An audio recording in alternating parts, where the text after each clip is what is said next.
شہید اعظم جہاں میں کوئی ہوا نہیں ہے، حسین جیسا شہید اعظم جہاں میں کوئی ہوا نہیں ہے، چھری کے نیچے گلا ہے لیکن چھری کے نیچے گلا ہے لیکن کسی سے کوئی گلا نہیں ہے، حسین جیسا شہید اعظم جہاں میں کوئی ہوا نہیں ہے۔ عدو تھے جب سر کے تیغ تولے،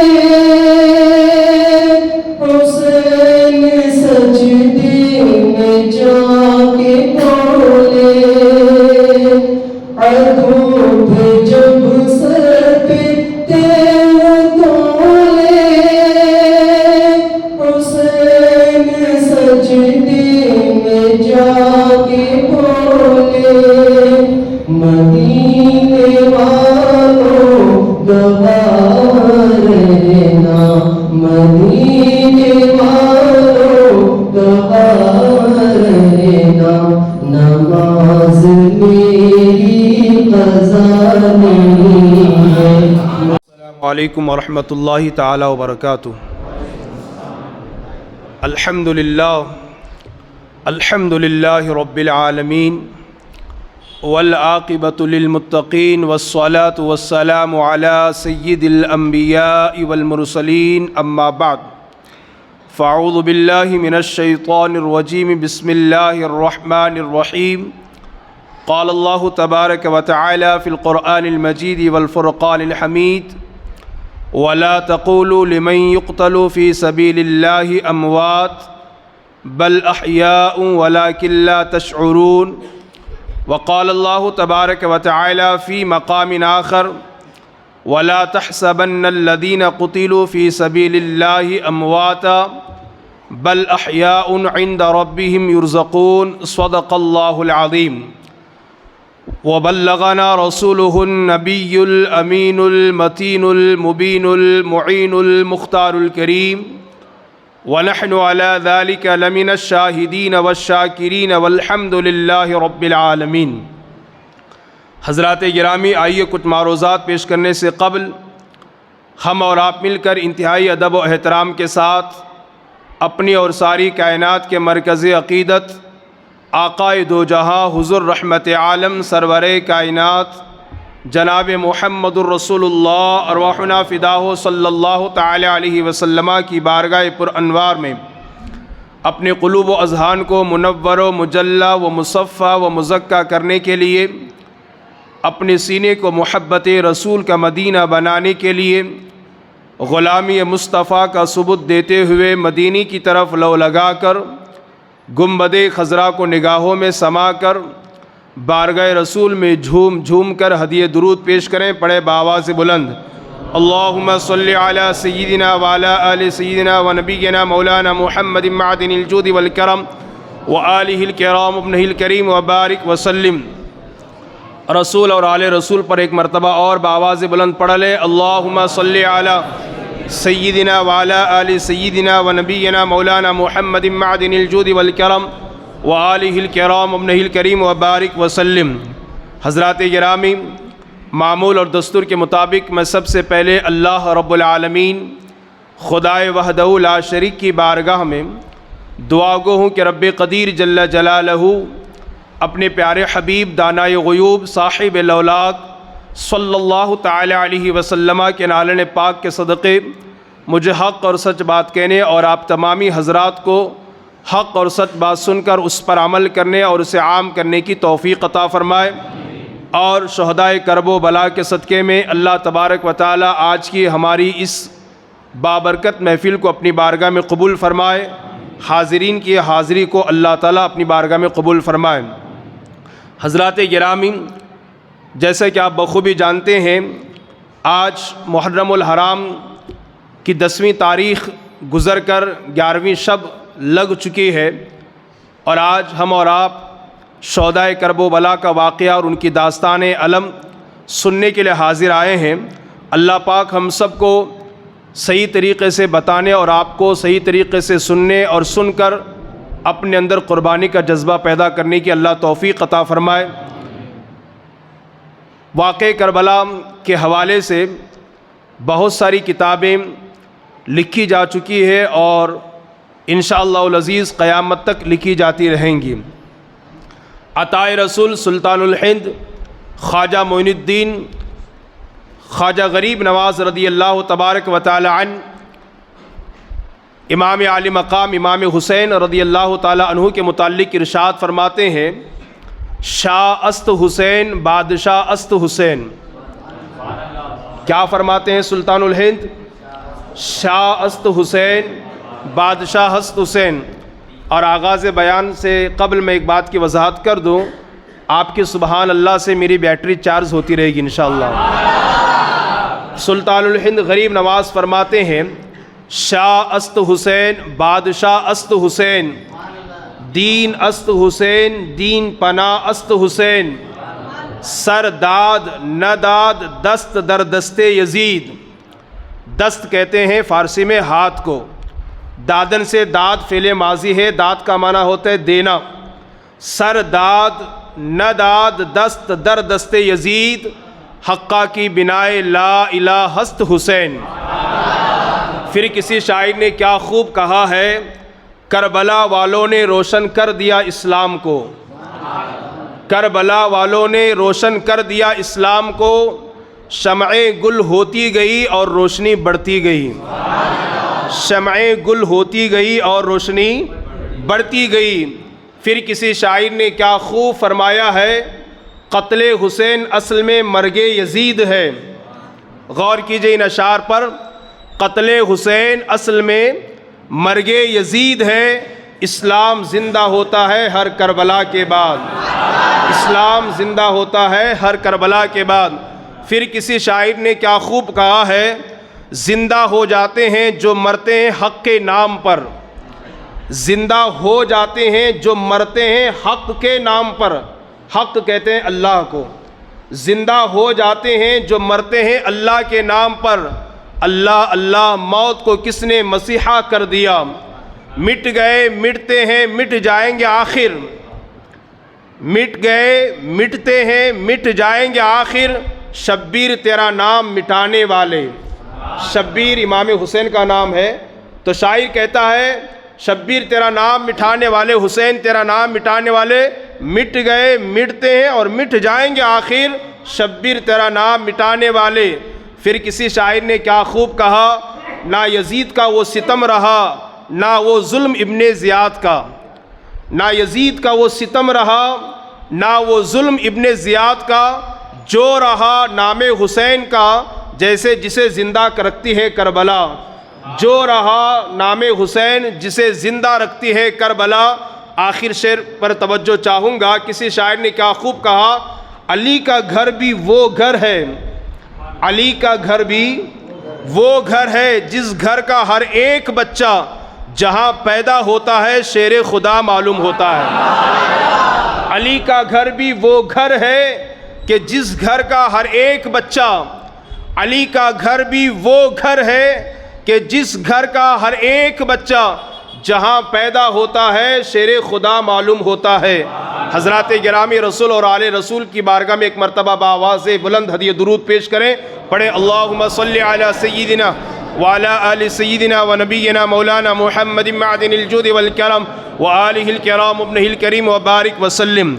حضرات، اگر آپ تاریخ انسانی کا مطالعہ کریں، اگر آپ ابنائے آدم کا مطالعہ کریں، اگر آپ اشرف المخلوقات کا مطالعہ کریں، اگر آپ اس قوم اور اس جماعت کا مطالعہ کریں جس کے سر پر وَلَقَدْ كَرَّمْنَا بنی آدم کا تاج کرامت رکھا گیا ہے، اور جسے لَقَدْ خَلَقْنَا الْإِنسَانَ فِي أَحْسَنِ تقویم فرما کر بہترین شکل و صورت میں پیدا کیا گیا ہے، تو آپ کو پتہ چلے گا کہ ہر دور میں، ہر زمانے میں، ہر عصر میں اور ہر قرن میں اسلام کی بقا کے لیے، اسلام کے پیغام کو ہم تک کے پہنچانے کے لیے، اسلام کے جھنڈے کو اٹھانے کے لیے اور قائم رکھنے کے لیے مسلمانوں نے بڑی عظیم قربانیاں پیش کی ہے اور آج بھی پیش کر رہے ہیں اور قیامت تک پیش کرتے رہیں گے۔ تاریخ اسلامی میں بڑے بڑے ایسے عاشقان رسول گزرے ہیں جن کی قربانی قیامت تک یاد کی جاتی رہے گی، جنہوں نے بڑی عظیم قربانیاں پیش کی ہے۔ سیر فہرست حضرت امیر حمزہ میرے نبی کے چچا کا نام بھی آتا ہے، جن کو بڑے ہی دردناک، کربناک اور بہت ہی شدت کے ساتھ جنہیں شہید کیا گیا، جن کے اعضاء کو کاٹا گیا۔ حضرت سمیہ کی قربانی ہمارے نگاہوں کے سامنے ہے، حضرت عمار کی قربانی ہماری نگاہوں کے سامنے ہے، حضرت یاسر کی قربانیاں ہماری نگاہوں کے سامنے ہے، حضرت خبیب کی قربانیاں ہماری نگاہوں کے سامنے ہے، حضرت خباب کی قربانیاں ہماری نگاہوں کے سامنے ہے، حضرت بلال حبشی کی قربانیاں ہماری نگاہوں کے سامنے ہے۔ غرض یہ کہ اسلام کے پیغام کو ہم تک کے پہنچانے کے لیے، پیغام خداوندی کی نشر و اشاعت کے خاطر ہمارے اکابرین نے بڑی بڑی عظیم قربانیاں دی ہے، لیکن ان تمام شہداء کے سامنے اور ان تمام شہداء کے آگے سب سے بڑی قربانی تاریخ اسلامی میں اگر کسی کی ہے تو وہ امام عالی مقام، نواس رسول، جگر گوشے بطول امام حسین رضی اللہ تعالی عنہ کی ہے۔ اور اس کی وجہ یہ ہے کہ یقیناً امیر حمزہ یہ بھی سید الشہداء ہیں اور ان کا بھی مصلح کیا گیا تھا، اور ان کو شہید کر کے ظالموں نے ان کا کلیجہ چبایا، ان کے جسم کے اعضاء کو کاٹا۔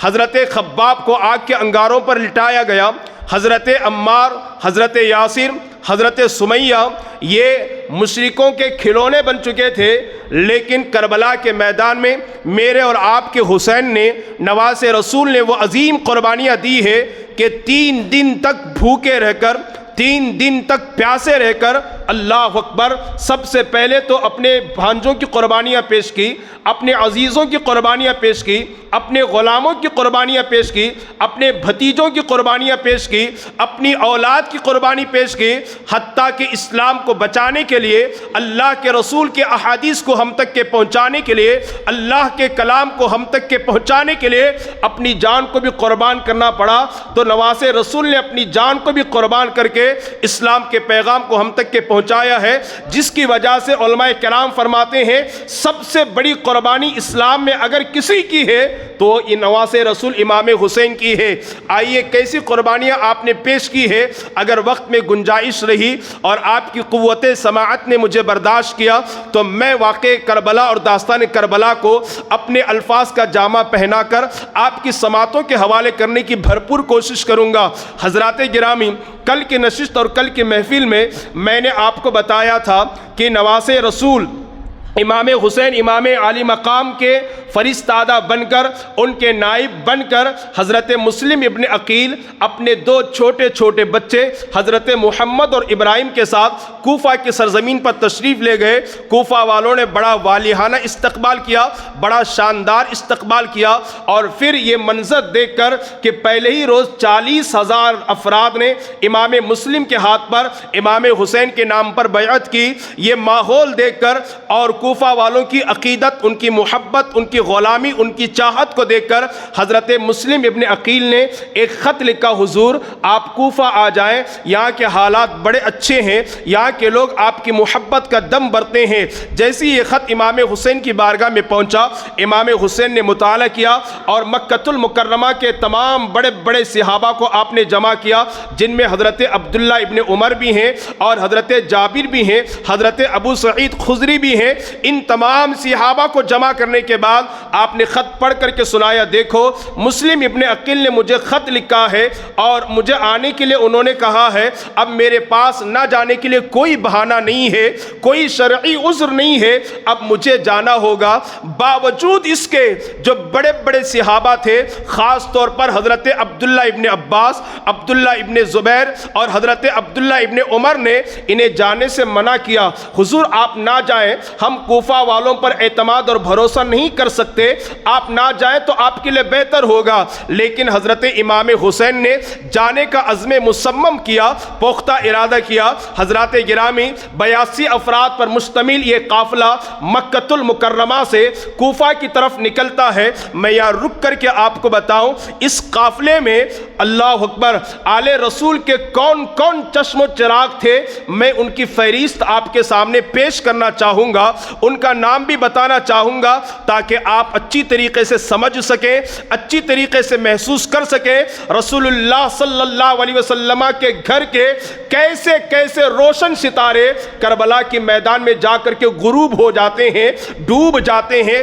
آپ اندازہ فرمائیے خاندان رسول کے کیسے کیسے چشم و چراغ اس قافلے کے اندر موجود ہیں۔ سب سے پہلی بات تو یہ، نواز رسول امام حسین رضی اللہ تعالی عنہ اس قافلے میں موجود ہیں، اور آپ کے بڑے بیٹے علی اوسط جن کا لقب امام زین العابدین ہے اور جن کی عمر 22 سال تھی، یہ بھی اس قافلے میں موجود تھے، اور آپ کے دوسرے بیٹے علی اکبر رضی اللہ تعالی عنہ جن کی عمر صرف 18 سال تھی، وہ بھی اس قافلے میں شامل تھے۔ آپ کے تیسرے بیٹے اور 6 ماہ کے دودھ پیتے شیر خوار بچے علی اصغر بھی اس قافلے میں موجود ہیں۔ حضرت امام حسین کی بیوی سیدہ طیبہ طاہرہ شہر بانو بھی اس قافلے میں موجود ہے، اور آپ کی دوسری بیوی بھی اس قافلے میں موجود تھی۔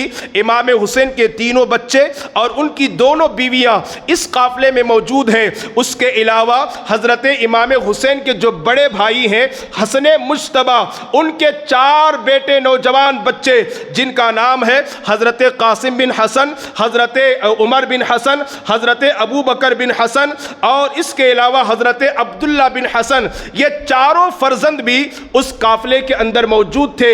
اس کے علاوہ حضرت مولا علی رضی اللہ تعالی عنہ کے 5 اور لڑکے جو دوسری بیویوں سے تھے وہ بھی اس قافلے میں شامل تھے، جن کا نام ہے حضرت عباس بن علی، حضرت عثمان بن علی، حضرت عبداللہ بن علی، حضرت محمد بن علی، حضرت جعفر بن علی، یہ 5 بھی اس قافلے میں شامل تھے، اور کربلا کے میدان میں جا کر کے ان 5 نے جام شہادت کو نوش فرمایا۔ اس کے علاوہ آپ دیکھیں محمد بن عقیل ابن ابی طالب کے جو بیٹے ہیں مسلم ابن عقیل، وہ تو کوفہ میں شہید ہو گئے، ان کے علاوہ 3 بھائی اور بھی اس قافلے میں شامل تھے، جن کے نام ہے حضرت عبداللہ بن عقیل، حضرت عبد الرحمن بن عقیل اور حضرت جعفر بن عقیل۔ یہ تینوں حضرت مسلم ابن عقیل کے بھائی ہیں، یہ بھی شامل ہیں۔ اس کے علاوہ امام حسین کی سگی بہن حضرت سیدہ طیبہ طاہرہ بی بی زینب رضی اللہ تعالی عنہ اس قافلے میں شریک ہیں۔ اے مسلمانوں ذرا غور کیجئے، ذرا توجہ فرمائیے۔ اس کے علاوہ حضرت امام حسین کے 2 چھوٹے چھوٹے سگے بھانجے جو حضرت سیدہ زینب کے بیٹے ہیں، جن کا نام اون اور محمد ہے، اون و محمد بھی اس قافلے میں شامل ہیں۔ غرض یہ کہ خاندان رسول کے بڑے بڑے چشم و چراغ، خاندان رسول کے چمکتے ہوئے ستارے یہ اس قافلے میں موجود ہیں۔ اس کے علاوہ آپ کے غلام موجود ہیں، آپ کے عزیز اور اقارب موجود ہیں، اور آپ کے دوست و احباب موجود ہیں۔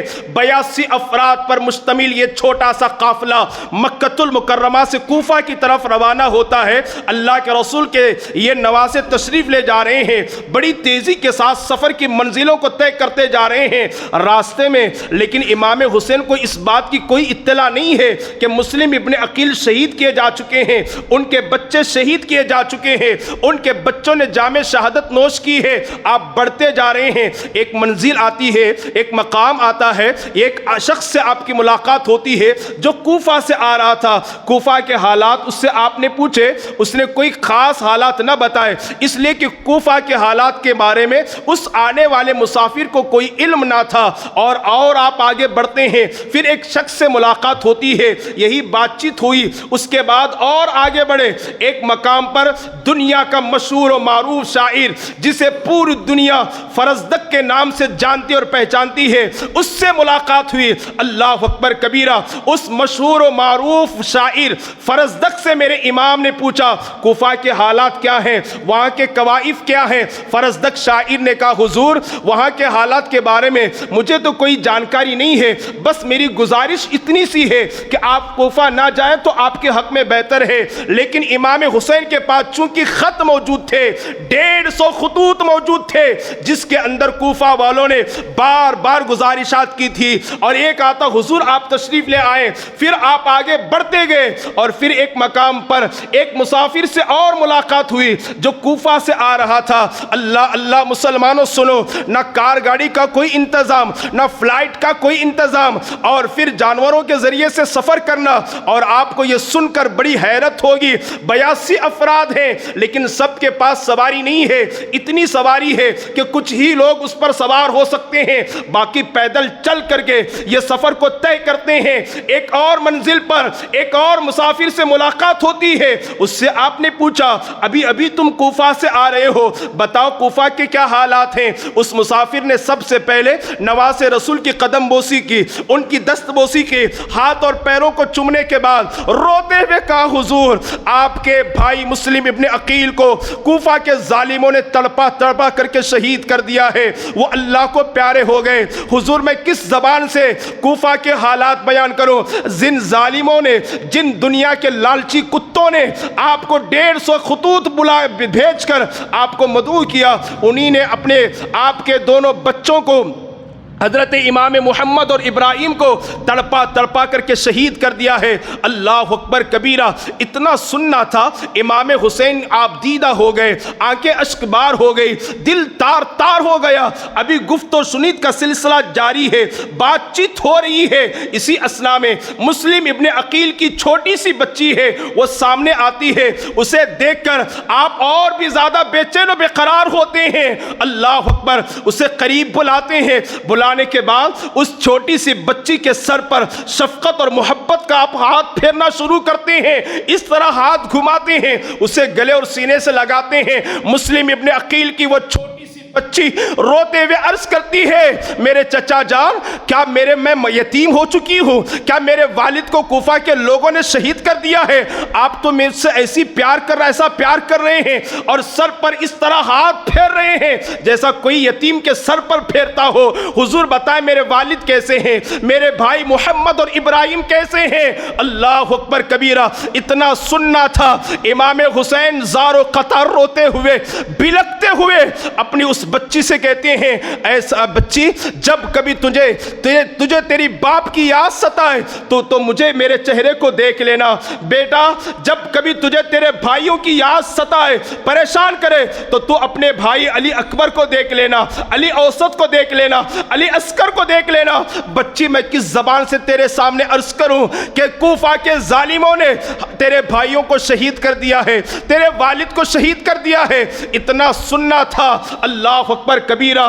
کون بیٹی ایسی ہوگی جو اپنے باپ کے شہادت کی خبر سن کر کے روتی نہ ہوگی، زار و قطار اپنے آنکھوں سے آنسو نہ بہاتی ہوگی، زار و قطار روتی ہے، اور پھر پورے قافلے میں یہ بات پھیل جاتی ہے۔ اس کے بعد کیا ہوا؟ کوہرام بپا ہو گیا، زار و قطار رونا دھونا شروع ہو گیا۔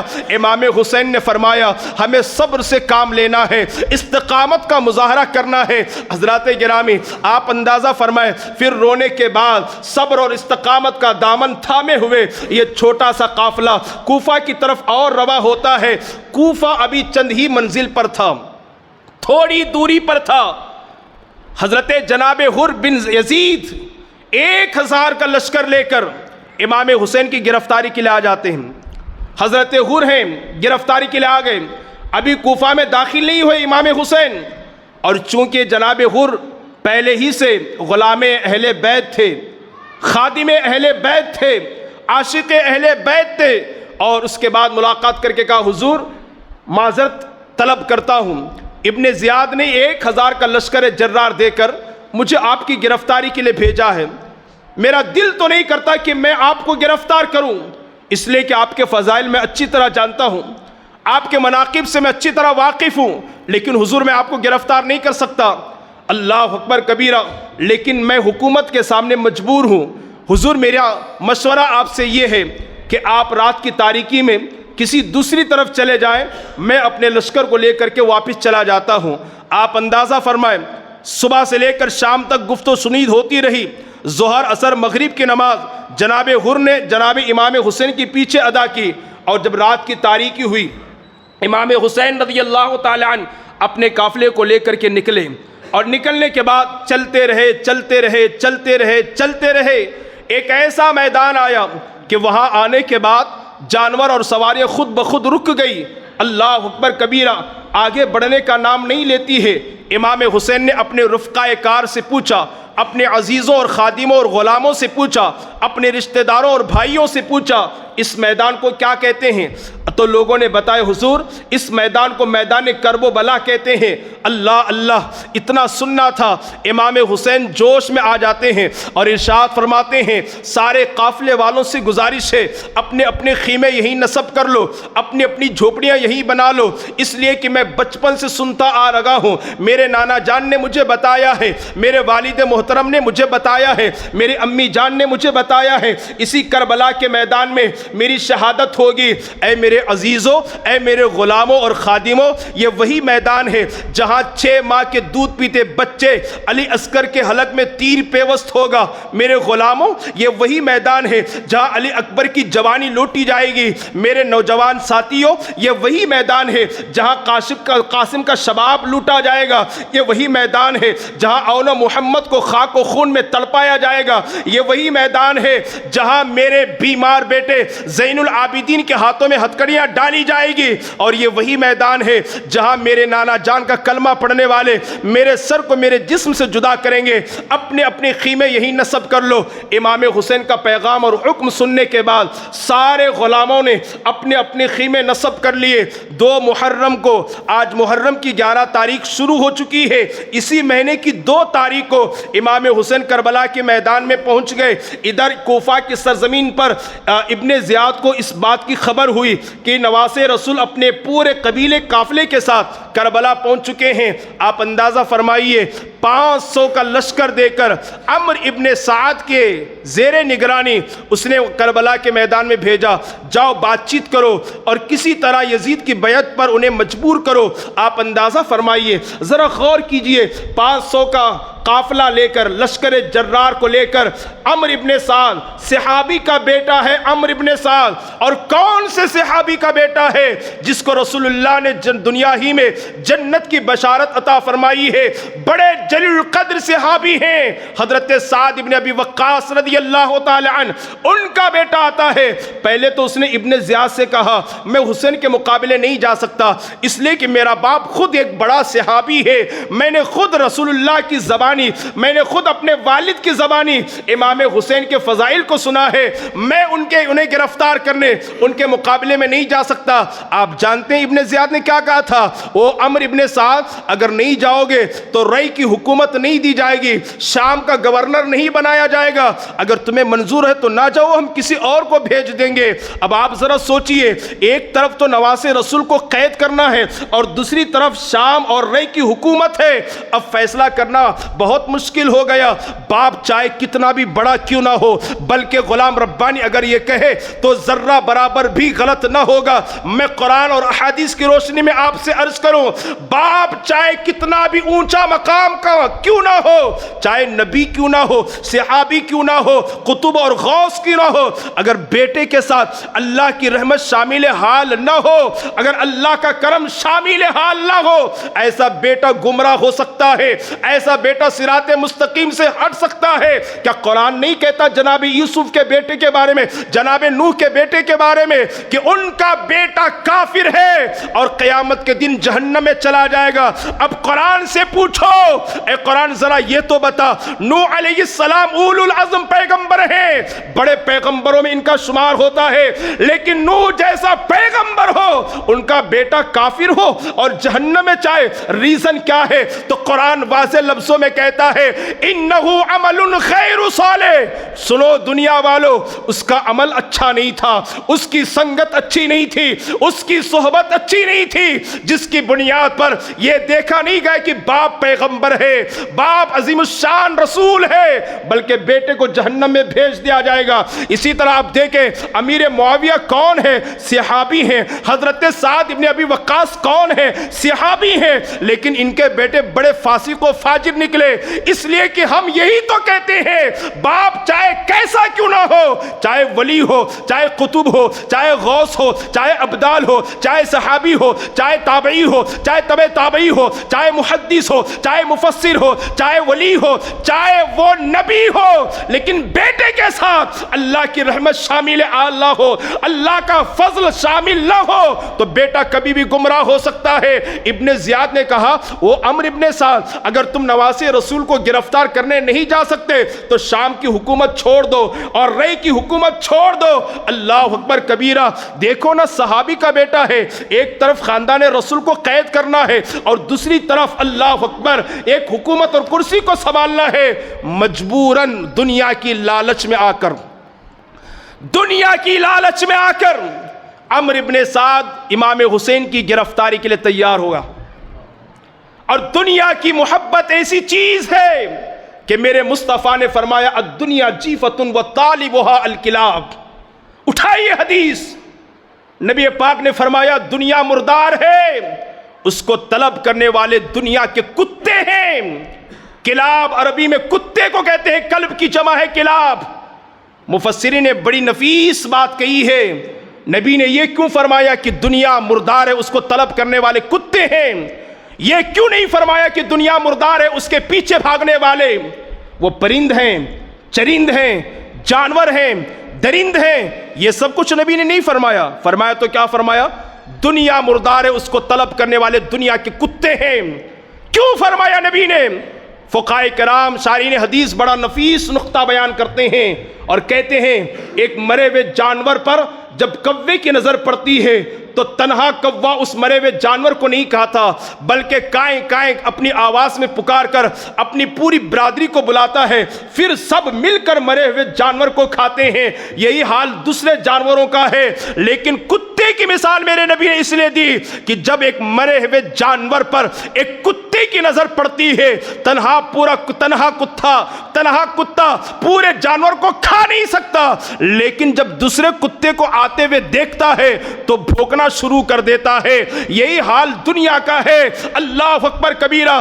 جب کسی جائیداد میں خود کا سگا بھائی آتا ہے تو دوسرا بھائی بھونکنا شروع کرتا ہے, اس کے قتل کے منصوبے بناتا ہے, اس کے خاتمے کی فکر کرتا ہے, اسے تباہ اور برباد کرنے کی کوشش کرتا ہے. دنیا میں سینکڑوں ایسے واقعات ہیں. عمرو ابن سعد ایک صحابی کا بیٹا صرف کرسی کے خاطر رسول اللہ کے گھر والوں کا قاتل بننے کے لیے تیار ہوا. کتنی بری چیز ہے یہ دنیا کی محبت جو آج ہمیں ماں باپ سے, مسجد سے, مدرسے سے, علماء سے دور کر رہی ہے. پلٹ آئیے دین کی طرف. غلام ربانی آپ کو خاندان رسول کا واسطہ دیتا ہے, لوٹ آئیے دین کی طرف. آپ واللہ دین کا کام کرو گے, واللہ دین سے جڑ جاؤ گے, اللہ عزت بھی عطا فرمائے گا اور عزت کے ساتھ عزت کی روٹی بھی اللہ عطا فرمائے گا. اللہ آپ کو وقار بھی عطا فرمائے گا اور چھت بھی اللہ آپ کو عطا فرمائے گا. یہ تو دنیا ہے, 3 دن کی کھیتی ہے. اگر آپ آج آپ پلٹ گئے اسلام اور دین کی طرف, آپ کی قبر کو میرا رب بقعے نور بنا دے گا. آپ کی قبر کو اللہ جنت کی کیاریوں میں سے ایک کیاری بنا دے گا. آپ لیٹے ہوں گے قبر میں, لیکن اسی قبر کو جنت بنا دی جائے گی. پلٹ آئیے دین کی طرف, لوٹ آئیے دین کی طرف. المختصر عمرو ابن سعد تیار ہوا, 500 کا لشکر لے کر نکلا میدان کربلا کی طرف, اور جا کر کے گفت و شنید کا سلسلہ ہوتا رہا, بات چیت ہوتی رہی, اور یہی بار بار عمرو ابن سعد کہتا رہا وہ نواسے رسول امام حسین, آپ یزید کی بیعت کو قبول کر لیں, آپ کو دولت دی جائے گی, آپ جہاں چاہیں گے یزید آپ کو وہاں کا گورنر بنا دے گا, کرسی عطا فرمائے گا, سونا چاندی قدموں میں ڈال دے گا. یہ کس سے کہہ رہا ہے؟ اس نواسے رسول سے. اگر وہ تھوک دے تو پہاڑ سونا بن جائے, یہ اس سے سونے کی بات کرتا ہے. اگر وہ ٹھوکر مار دیں تو پہاڑ سونا بن کر کے ان کے ساتھ چلنے لگے. یہ کس کی بات کرتا ہے؟ کس کو لالچ دے رہا ہے؟ اس کو. ارے جس کی بات تو چھوڑو, غلام کے غلام کے غلام کی غلام کی بات کرے. وہ اجمیر کی دھرتی پر بیٹھتا ہے اور خادم غلام کو بھیج کر انا ساگر کو اپنے قدموں میں بلاتا ہے.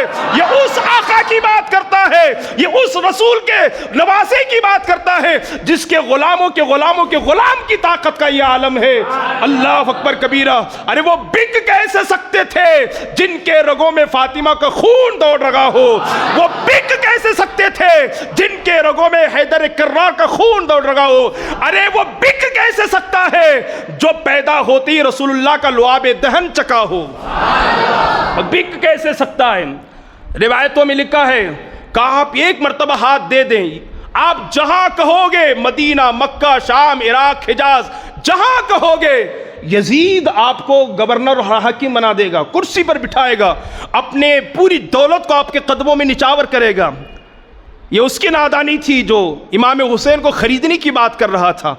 اللہ اکبر کبیر. آپ سوچیں اور اندازہ لگائیں, بار بار مطالبہ بڑھتا گیا اور ادھر سے انکار ہی بڑھتا رہا. امام حسین یہی کہتے رہے, اے عمرو ابن سعد, اگر یزید کی خلافت کو تسلیم کرنا ہوتا, یزید کی بیعت کو قبول کرنا ہوتا, اس کے ہاتھ میں ہاتھ دینا ہوتا, تو میں اپنے نانا جان کا شہر نہ چھوڑتا, میں اپنے والدہ ماجدہ کی بارگاہ سے دور نہ جاتا, میں مکہ نہ جاتا اور مدینے سے مکہ کی سفر کی صعوبتیں برداشت نہ کرتا, اور پھر مکہ سے کربلا تک کے سفر کی جو تکالیف ہیں ان کو میں برداشت نہ کرتا.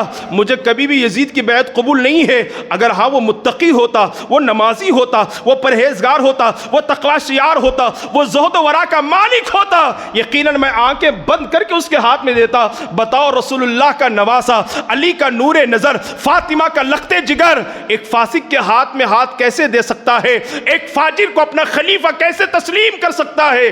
7 محرم تک یہی بات ہوتی رہی. اللہ اکبر کبیرہ. 7 محرم کو ابن زیاد نے اور 20,000 کا لشکر دے کر 20,000 کا لشکر دے کر بھیجا کربلا کے میدان میں, اور خط لکھا, کاش دیکھو اب کربلا کے میدان میں کوئی بات چیت نہ ہوگی, امام حسین سے صرف اتنا پوچھا جائے, یا تو وہ بیعت کو قبول کریں یا تو سر دینے کے لیے اور جنگ کے لیے تیار ہو جائیں. اور پھر ساتھ میں ابن زیاد نے یہ بھی لکھا, نہر فرات کا پانی آل رسول اور خاندان رسول پر بند کر دیا جائے. اللہ اکبر کبیرہ. ساقی کوثر کے 9 نہالوں پر, فاطمۃ الزہرا کے لالوں پر فرات کا پانی بند کر دیا گیا. تاریخ لکھنے والے حیران ہیں, تاریخ نگار پریشان ہیں. دنیا میں شاید کہ کوئی ایسا واقعہ ملتا ہوگا کہ جس نہر کا پانی عیسائی پئیں, یہود پئیں, مشرک پئیں, کافر پئیں, سور اور کتے پئیں, اور وہ پانی خاندان رسول پر بند کر دیا جائے. لوگ کہتے ہیں, ارے لوگ کہتے ہیں بند کر دیا گیا, اور کہا امام حسین کربلا کے میدان میں مجبور تھے. نادان, یہ تیری عقیدے کی خرابی ہے جو تو کہتا ہے مجبور تھے. واللہ نہیں, وہ مجبور نہیں, کرامت دکھانے نہیں گئے تھے, استقامت کا مظاہرہ کرنے کے لیے گئے تھے, ہے نا. حسین پانی کے محتاج نہیں تھے, پانی حسین کا محتاج تھا, پانی حسین کا محتاج تھا. آپ اگر چاہتے تو خود پانی آپ کی قدموں میں آ جاتا. اگر کربلا کے میدان میں, اچھا ایک میں اور آپ کو بات بتاؤں, مان مجھے واللہ یہیں پر یہ بات یاد آئی, یہی مجھے بات یاد آئی. علماء فرماتے ہیں پوری ہسٹری آپ پڑھیں, تاریخ آپ پڑھیں, علی اصغر کو, توجہ چاہوں گا میرے جملے پر, علی اصغر کو زمین پر نہیں لٹایا گیا. لٹایا گیا تو جھولے میں یا کسی کی گود میں, کبھی امام حسین کی گود میں, کبھی شہر بانو کی گود میں, کبھی اللہ اکبر سیدہ زینب کے گود میں, کبھی قاسم و اکبر کی گود میں, کبھی عباس علمبردار کی گود میں, کبھی جھولے میں. زمین پر نہیں لٹایا گیا. پوچھا گیا علماء سے کیوں نہیں لٹایا گیا؟ اس بات کا 100% یقین تھا, علی اصغر کو زمین پر لٹایا جاتا اور شدت پیاس کی بنیاد پر علی اصغر زمین پر اپنی ریڑھی رگڑتے تو یا دوسرا زمزم پیدا ہو جاتا, دوسرا زمزم نکل جاتا. اس بات کا 100% یقین تھا. یہی وجہ ہے کہ علی اصغر کو زمین پر نہیں لٹایا گیا ہے. جب بھی لٹایا گیا کہ کسی کی گود میں اور جھولے میں لٹایا گیا ہے, سلایا گیا ہے. اللہ اکبر. تم کہتے ہو کہ پانی کے محتاج تھے. ارے حسین تو حسین ہے, حسین کا 6 ماہ کا دودھ پیتا بچہ اگر زمین پر ایڑیاں رگڑتا تو ضرور وہاں پر بھی ایک زمزم ظاہر ہو جاتا, پانی کا چشمہ ظاہر ہو جاتا. ہمارے جن اولیاء نے پتھروں سے پانی نکالا ہے، کیا نواسے رسول نہیں نکال سکتے تھے؟ حسین محتاج نہیں تھے، بلکہ فرات کا پانی لب حسین کا محتاج تھا۔ ارے یہ اس کی قسمت ہے کہ لب حسین اسے نصیب نہیں ہوا ہے، لب حسین اسے میسر نہیں ہوا ہے۔ تو ابن زیاد نے 20,000 کا لشکر، اور پھر حیرت کی بات یہ ہے، حیرت کی بات یہ ہے 82 افراد پر یہ مشتمل قافلہ موجود ہے۔ اب نہر فرات کے چاروں طرف سپاہی کھڑے ہو گئے، پانی نہیں دیا جا سکتا، پانی بند کر دیا گیا، پانی کو روک دیا گیا۔ کس پر؟ ساقی کوثر کی اولاد پر، رسول گرامی وقار کی اولاد پر، ان کے آل پر پانی کو بند کر دیا گیا اور چاروں طرف سے پہرا بٹا دیا گیا۔ آپ ذرا سوچیں اور اندازہ لگائیں، ایک طرف 22,000 یا 21,000 کا لشکر جرار ہے، اور دوسری طرف 82 افراد کا ایک چھوٹا سا قافلہ ہے۔ ان میں بوڑھے بھی ہیں، ان میں بچے بھی ہیں، ان میں عورت اور خواتین بھی ہیں، ان میں جوان بھی ہیں، دودھ پیتے بچے بھی ہیں۔ اور دوسری بات تو یہ ہے کہ یہ جنگ کے ارادے سے تو نہیں آئے تھے، تیر و تلوار کی بھی کمی ہے، جانوروں کی بھی کمی ہے، سواریوں کی بھی کمی ہے، اور ادھر یہ ہے کہ جنگ کے ارادے سے آئے ہیں، تیر و تلوار لے کر آئے ہیں، کھانا پانی ساتھ لے کر کے آئے ہیں۔ باوجود اس کے یہ صرف 82 ہیں، جن میں بوڑھے بچے عورتیں سب ہیں، اس میں صرف جوان ہیں، طاقتور بہادر ہیں۔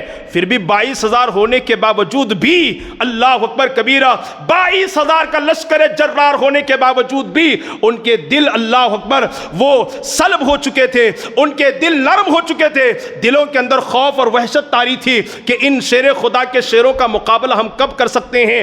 میں سوچتا رہا بیٹھ کر کے، کیا یہ ممکن ہے کہ 22,000 کا لشکر جرار صرف 82 افراد سے ڈر جائے؟ اللہ اللہ، میں غور کرتا رہا، کیا ممکن ہے، کیا ممکن ہے؟ آخر اس نتیجے پر پہنچا، ہاں ممکن ہے۔ میں نے غور کیا کیسے؟ کہا میں نے ہندوستان کا جائزہ لیا، ہندوستان میں اپنی تعداد کیا ہے؟ صرف 25 کروڑ ہے یا 30 کروڑ ہے، ہمارے مقابلے میں غیروں کی کیا تعداد ہے؟ 100 سے زیادہ ہے، لیکن ہر بات ہماری فکر ہے، اللہ اکبر، مسلمان اٹھنے نہ پائے، مسلمان جینے نہ پائے، ان پر تعلیم کے دروازے بند کر دو، ان کے اوپر حجاب کی پابندی لگا دو، حلال جانور پر پابندی لگا دو، یہ جینے نہ پائے، انہیں مارنے کی کوشش کرو، ختم کرنے کی کوشش کرو، 2 سے زیادہ اولاد پیدا نہ کر سکے۔ ارے میں سمجھ گیا، جب 100 کے مقابلے میں صرف 25 ہیں، 25 کے اگر ڈر کا یہ عالم ہے تو پھر 82 کے ڈر کا عالم کیا ہوگا؟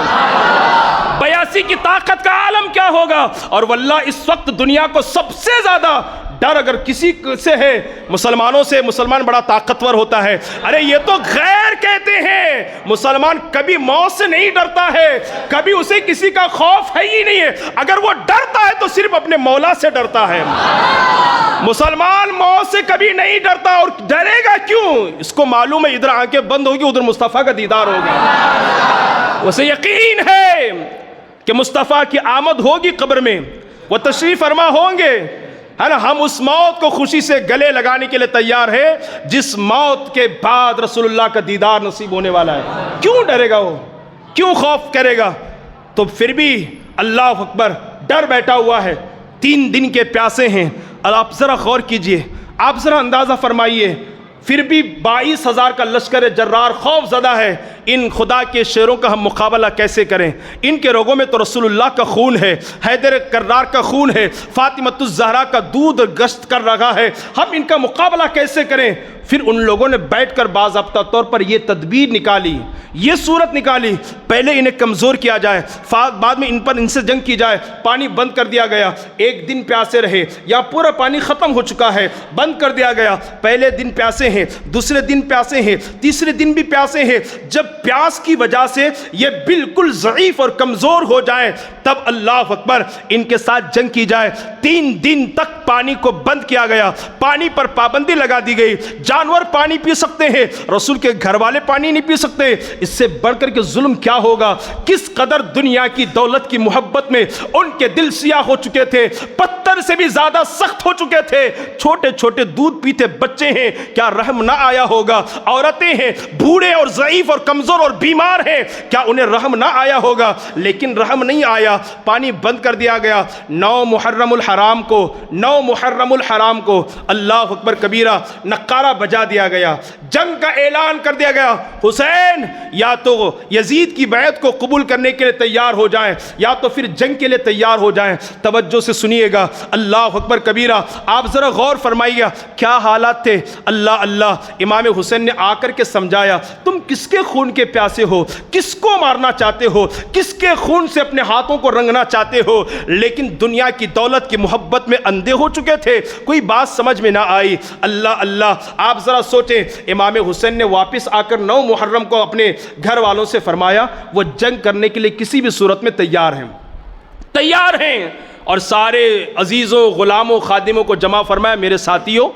یزید کی دشمنی ہے تو صرف مجھ سے ہے، وہ اگر بیعت چاہتا ہے تو میری بیعت چاہتا ہے، اور سر مانگتا ہے تو صرف میرا مانگتا ہے، تم سے اس کی کوئی دشمنی نہیں ہے۔ میں چاہتا ہوں کہ تم واپس چلے جاؤ، رات کا وقت ہے، چلے جاؤ، اور مجھے کوئی اعتراض نہیں ہے، نہ میں اللہ اس کے رسول کی بارگاہ میں کوئی شکایت کروں گا، تم چلے جاؤ، میں تمہارے لیے دعائے خیر کرتا ہوں۔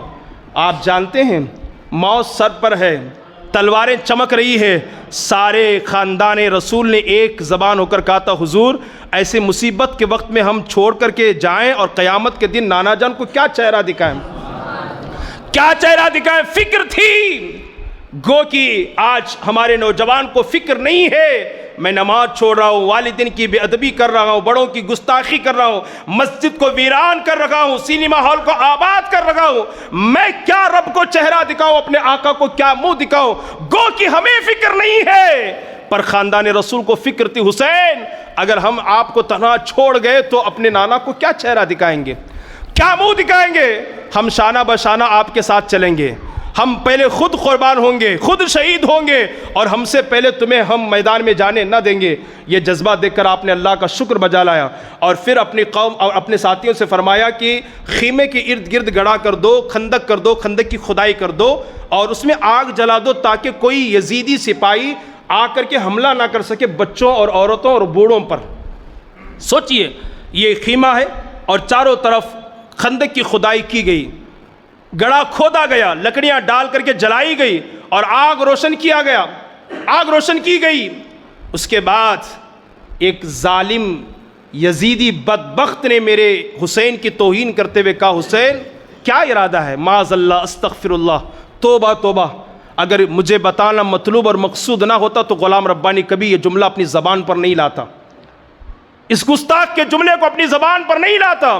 امام حسین کے خیموں کے ارد گرد آگ کو روشن کیا گیا تاکہ کوئی یزیدی سپاہی خیمے پر حملہ نہ کر سکے۔ تو ایک یزیدی بدبخت نے کہا، حسین کیا ارادہ ہے؟ جہنم کی آگ سے پہلے اسی دنیا کی آگ میں جلنا چاہتے ہو؟ یہ جملے کیسے؟ حسین اعظم جن کا نام بھی ہمارے اکابرین بغیر وضو کے نہیں لیتے، جن کی بارگاہ میں ہمارے علماء بغیر وضو کے حاضر نہیں ہوتے، اور جن سے اللہ محبت کرے، رسول اللہ بے پناہ محبت کرے، جس کو رسول فرمائے کہ یہ مجھ سے ہے، میں ان سے ہوں، اس کے بارے میں ایسا جملہ کسا کہ امام حسین کے دل کو تکلیف پہنچی۔ آپ نے اللہ کی بارگاہ میں کہا، مولا اس بدبخت کو جہنم کی آگ سے پہلے دنیا کی آگ کا مزہ چکا۔ وہ سواری پر سوار تھا، اچانک اس کا پیر رسے میں پھنس گیا، اور جس کی وجہ سے وہ نیچے گرا اور گھوڑا لے کر کے دوڑتا گیا، اتنا دوڑا کہ اس آگ کے قریب لے جا کر چھوڑا اور کودا، تو جس کی وجہ سے وہ یزیدی بدبخت دنیا ہی کی آگ میں جل کر کے ختم ہو گیا۔ حسین اعظم کی یہ پہلی کرامت ہے کربلا کے میدان میں۔ اور ایک بدبخت یزیدی نے کہا، حسین دیکھو آج ہمارا یزید کی بیعت کو قبول کرنے اور یزید کو اپنا خلیفہ ماننے کا مقام کیا ہے؟ ہمیں ٹھنڈا ٹھنڈا میٹھا میٹھا پانی نصیب ہو رہا ہے، اور دریائے فرات اپنے شباب پر ہے اور موجیں مار رہا ہے، لیکن افسوس کہ تم پیاسی مر جاؤ گے، معاذ اللہ۔ یہ جملہ اس نے کیسے؟ حضرت امام حسین کا دل پھر ٹوٹا، آپ نے اس کے لیے دعا کی، اللہ اس بدبخت کو دنیا میں پیاسا مار اور پیاس کی حالت میں موت نصیب فرما۔ پھر کیا ہوا کہ اس کا گھوڑا اچانک اس کے ہاتھ سے فرار ہوا، اس کا پیچھا کرتا گیا، اس ریت کی زمین پر دوڑتا گیا، اس کی پیاس کی شدت اتنی بڑھ گئی کہ ہپ ہپ کر کے اپنی زبان کو باہر نکالا، العطش العطش، پانی پانی کہہ کر چیختا اور چلاتا رہا، پانی منہ میں ڈالا گیا۔ خدا کی قدرت کا کرشمہ یہ کہ پانی حلق کے نیچے نہیں اترتا تھا۔ خدا کی قدرت کا کرشمہ دیکھیں، پانی حلق کے نیچے نہیں اترتا، اور اسی پیاس کی حالت میں تڑپ تڑپ کر کے مر گیا۔ ایک اور بدبخت نے گستاخی کی اور کہا، کیا کہا؟ حسین تجھے رسول اللہ سے کیا نسبت ہے؟ معاذ اللہ، یہ کتنا بڑا جملہ تھا، حسین کے لیے کتنا بڑا جملہ تھا۔ حسین تجھے رسول اللہ سے کیا نسبت ہے؟ اللہ اکبر۔ امام حسین کو سب سے زیادہ تکلیف اس موقع پر ہوئی۔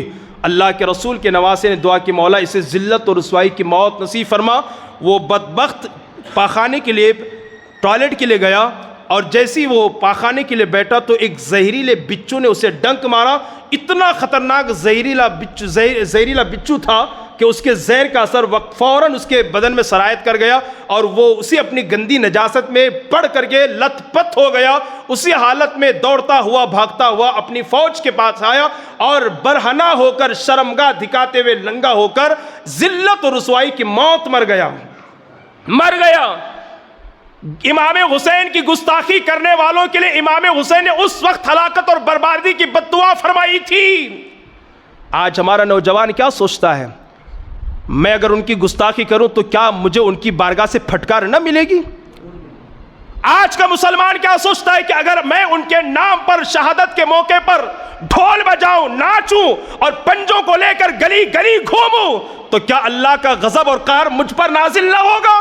یہ تیری سوچ ہے۔ سن، میرے رب کی یہاں دیر ہے، اندھیر نہیں ہے، اس کے یہاں دیر ہے، اندھیر نہیں ہے۔ قرآن میں خود رب نے فرمایا، اگر تم گستاخیاں کرتے رہو گے، ان کی دل آزاری کرتے رہو گے، انہیں ستاتے رہو گے، پریشان کرتے رہو گے، ایک دن آئے گا کہ اس کی پکڑ آئے گی۔ پھر رب کی ایسی پکڑ ہوگی جس طرح کربلا کے میدان میں وہ دنیا کے یزیدی کتے ذلیل و رسوا ہو کر کے مرے ہیں۔ میں پورے یقین کے ساتھ کہتا ہوں، اگر میرا کوئی مسلمان بھائی ان کے نام پر ڈھول بجانے کی کوشش کرے گا یا پنجوں کو لے کر کے ناچنے کی کوشش کرے گا، ارے نادان سن، تو دنیا کے لیے عبرت کا نشان بن جائے گا۔ اگر دنیا میں تیری پکڑ نہ ہوئی، رب کعبہ کی قسم، قبر میں اللہ تعالیٰ ضرور عذاب میں گرفتار فرمائے گا۔ اگر سزا تجھے نہ ملی تو یقین کے ساتھ غلام ربانی کہتا ہے کہ اس گناہ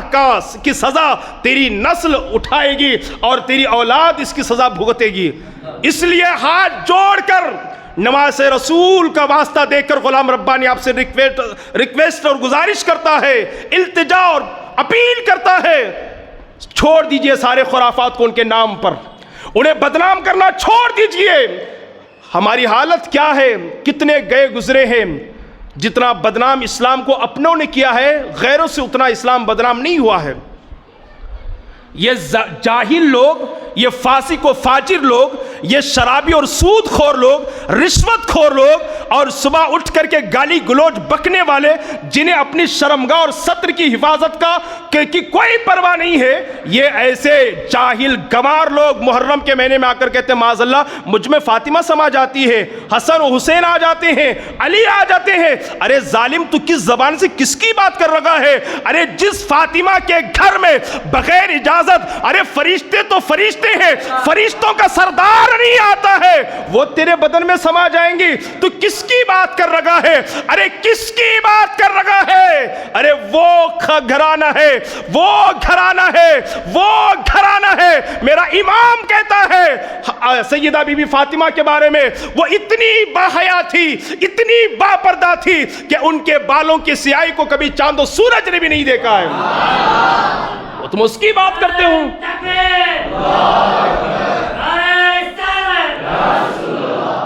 تم کس فاطمہ فاطمہ کی بات کرتے ہو کہ میرے اندر سما جاتی ہے، اس فاطمہ کی جو اپنی کنیز فضہ سے کہتی ہے او میری کنیز میں نے غسل کر لیا ہے، اب میری وفات ہو جائے، میری روح میرے جسم سے نکل جائے، مجھے غسل دینے کی چندہ ضرورت نہیں ہے، بس کفن پہنا کر مجھے دفن کر دینا، اور سنو میں تمہیں وصیت کرتی ہوں میرا جنازہ دن کے اجالے میں نہ نکالا جائے بلکہ رات کی تاریکی اور اندھیرے میں نکالا جائے، اس لیے کہ میں بڑی باپردہ ہوں، میں نہیں چاہتی کہ کسی اجنبی مرد کی نظر میرے جنازے پر بھی پڑ جائے۔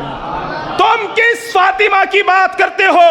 اس فاطمہ کی کہ میرے اندر سما جاتی ہے، میرے اندر آ جاتی ہے، میرے اندر آ جاتی ہے، اس فاطمہ کی تم بات کرتے ہو جو رب کی بارگاہ میں ہاتھ اٹھا کر کے یوں کہتی ہے، میرے پاس حوالہ ہے، میرے پاس حوالہ ہے، جھمکنڈی میں تقریر کر کے آیا تھا اسی عنوان پر، وہاں سے فون آیا حضرت اس کا حوالہ چاہیے، میں نے فر انہیں حوالہ پیش کر دیا، حوالے کے ساتھ آپ کے سامنے بات کر رہا ہوں، ریفرنس اور کتاب کی روشنی میں۔ تم جاہل گوار ہو کر ظالم و جفاکار بدبخت گنہگار سیاہکار اور بدکار ہو کر کہتے ہو فاطمہ مجھ میں سما جاتی ہے، یہ دنیا کا سب سے بڑا جھوٹ ہے۔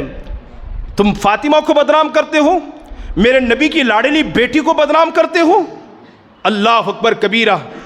اس فاطمہ کو جو اللہ کی بارگاہ میں ہاتھ اٹھا کر کے یوں کہتی ہے مولا یقیناً تیرا قانون سب کے لیے برابر ہے، مولا چاہے انسان امیر ہو کہ غریب ہو، کالا ہو کہ گورا ہو، عربی ہو کہ اجمی ہو، سب کی روح تیرا فرشتہ ملک الموت نکالتا ہے۔ کون نکالتا ہے؟ ملک الموت نکالتا ہے۔ لیکن میرے مولا میں تیرے نبی کے لاڈلی بیٹی ہوں، اللہ میں تیرے نبی کی پیاری بیٹی ہوں، مولا میں نے زندگی بھر مجھے میرے شوہر، میرے بچے حسن و حسین اور میرے والد کے علاوہ کسی مرد نے نہیں دیکھا، مولا میرے شوہر، میرے والد، میرے بیٹوں کے علاوہ کسی کی نظر مجھ پر نہیں پڑی، مولا جب میری روح نکالنے کی بات آئے تو اپنے فرشتے ملک الموت کو میرے پاس نہ بھیجنا بلکہ خود اپنے دست قدرت سے میری روح کو قبض فرمانا۔ تم اس فاطمہ کی بات کرتے ہو؟ اور پھر علماء نے فرمایا کہ رب قدیر جل جلالہ نے خود اپنی دست قدرت سے سیدہ طیبہ طاہرہ فاطمہ بنت محمد کی روح کو قبض فرمایا ہے۔ یہ کتنا بڑا جھوٹ ہے، یہ کتنا بڑا غلط بیان ہے جو لوگ یہ کہتے ہیں، جھوٹ کہتے ہیں، بدنام کرتے ہیں۔ خدا را ایسا نہ کریں۔ اگر آپ توہین کرو گے، وہ 1400 سال پہلے کربلا کے میدان میں ذلت و رسوائی کی موت مرے تھے، آج نہیں تو کل، کل نہیں تو پرسوں تمہیں بھی ذلت اپنا مقدر بنائے گی، ذلت تمہارا مقدر بنے گی، اللہ کے غضب اور قہر کا تم شکار ہو جاؤ گے۔ چھوڑ دو خرافات کو۔ علماء آج بھی زندہ ہیں، قرآن و حدیث کے جانکار آج بھی زندہ ہیں، حسین اعظم کی سیرت پر گھنٹوں گھنٹہ بولنے والے آج بھی زندہ ہیں۔ ارے ان سے پوچھو نا کہ کس طرح جشن منانے سے حسین کی روح کو خوشی ملے گی، وہ تمہیں بتائیں گے، وہ تمہیں بتائیں گے۔ تم لڑتے ہو، جھگڑتے ہو، واللہ یہ بہت بڑا ظلم ہے، بہت بڑی برائی ہے، بہت بڑا گناہ ہے اور بہت بڑی ناانصافی اپنے نفس پر، اپنی ذات پر۔ اس سے بچنے کی کوشش کرے۔ تو یہ 3 کرامت امام حسین کی کربلا کے میدان میں۔ اور پھر رات بھر کیا ہوا؟ 9 تاریخ کی رات کو اعلان ہوا، نکرہ بجا دیا گیا، اے حسین یا تو جنگ کے لیے تیار ہو جاؤ یا تو پھر یزید کے ہاتھ میں ہاتھ دینے کے لیے تیار ہو جاؤ۔ 9واں دن گزار کر 10ویں کی شب ہے، امام حسین عبادت کے لیے جمع ہوتے ہیں، سب اپنی اپنی عبادت میں مصروف ہیں، رات بھر عبادت کرتے ہیں، کل جنگ کرنی ہے، کل اپنی جان کو قربان کرنا ہے، اللہ اکبر، رات بھر عبادت، پھر آنکھ لگ جاتی ہے اور پھر اس کے بعد حضرت امام حسین بیدار ہوتے ہیں اور اپنے بیٹے علی اکبر سے فرماتے ہیں علی اکبر کربلا کے میدان کا تھوڑا جائزہ لے کر کے آنا، ذرا معائنہ کر کے تو آنا۔ علی اکبر امام حسین کے حکم کے مطابق کربلا کے میدان میں جاتے ہیں تو جانے کے بعد کیا دیکھتے ہیں کہ ایک خاتون ہے، پردہ نشین ہے، اور وہ خاتون کربلا کے میدان سے کنکریاں اٹھا رہی ہے اور اٹھا کر کے ایک طرف جمع کر رہی ہے۔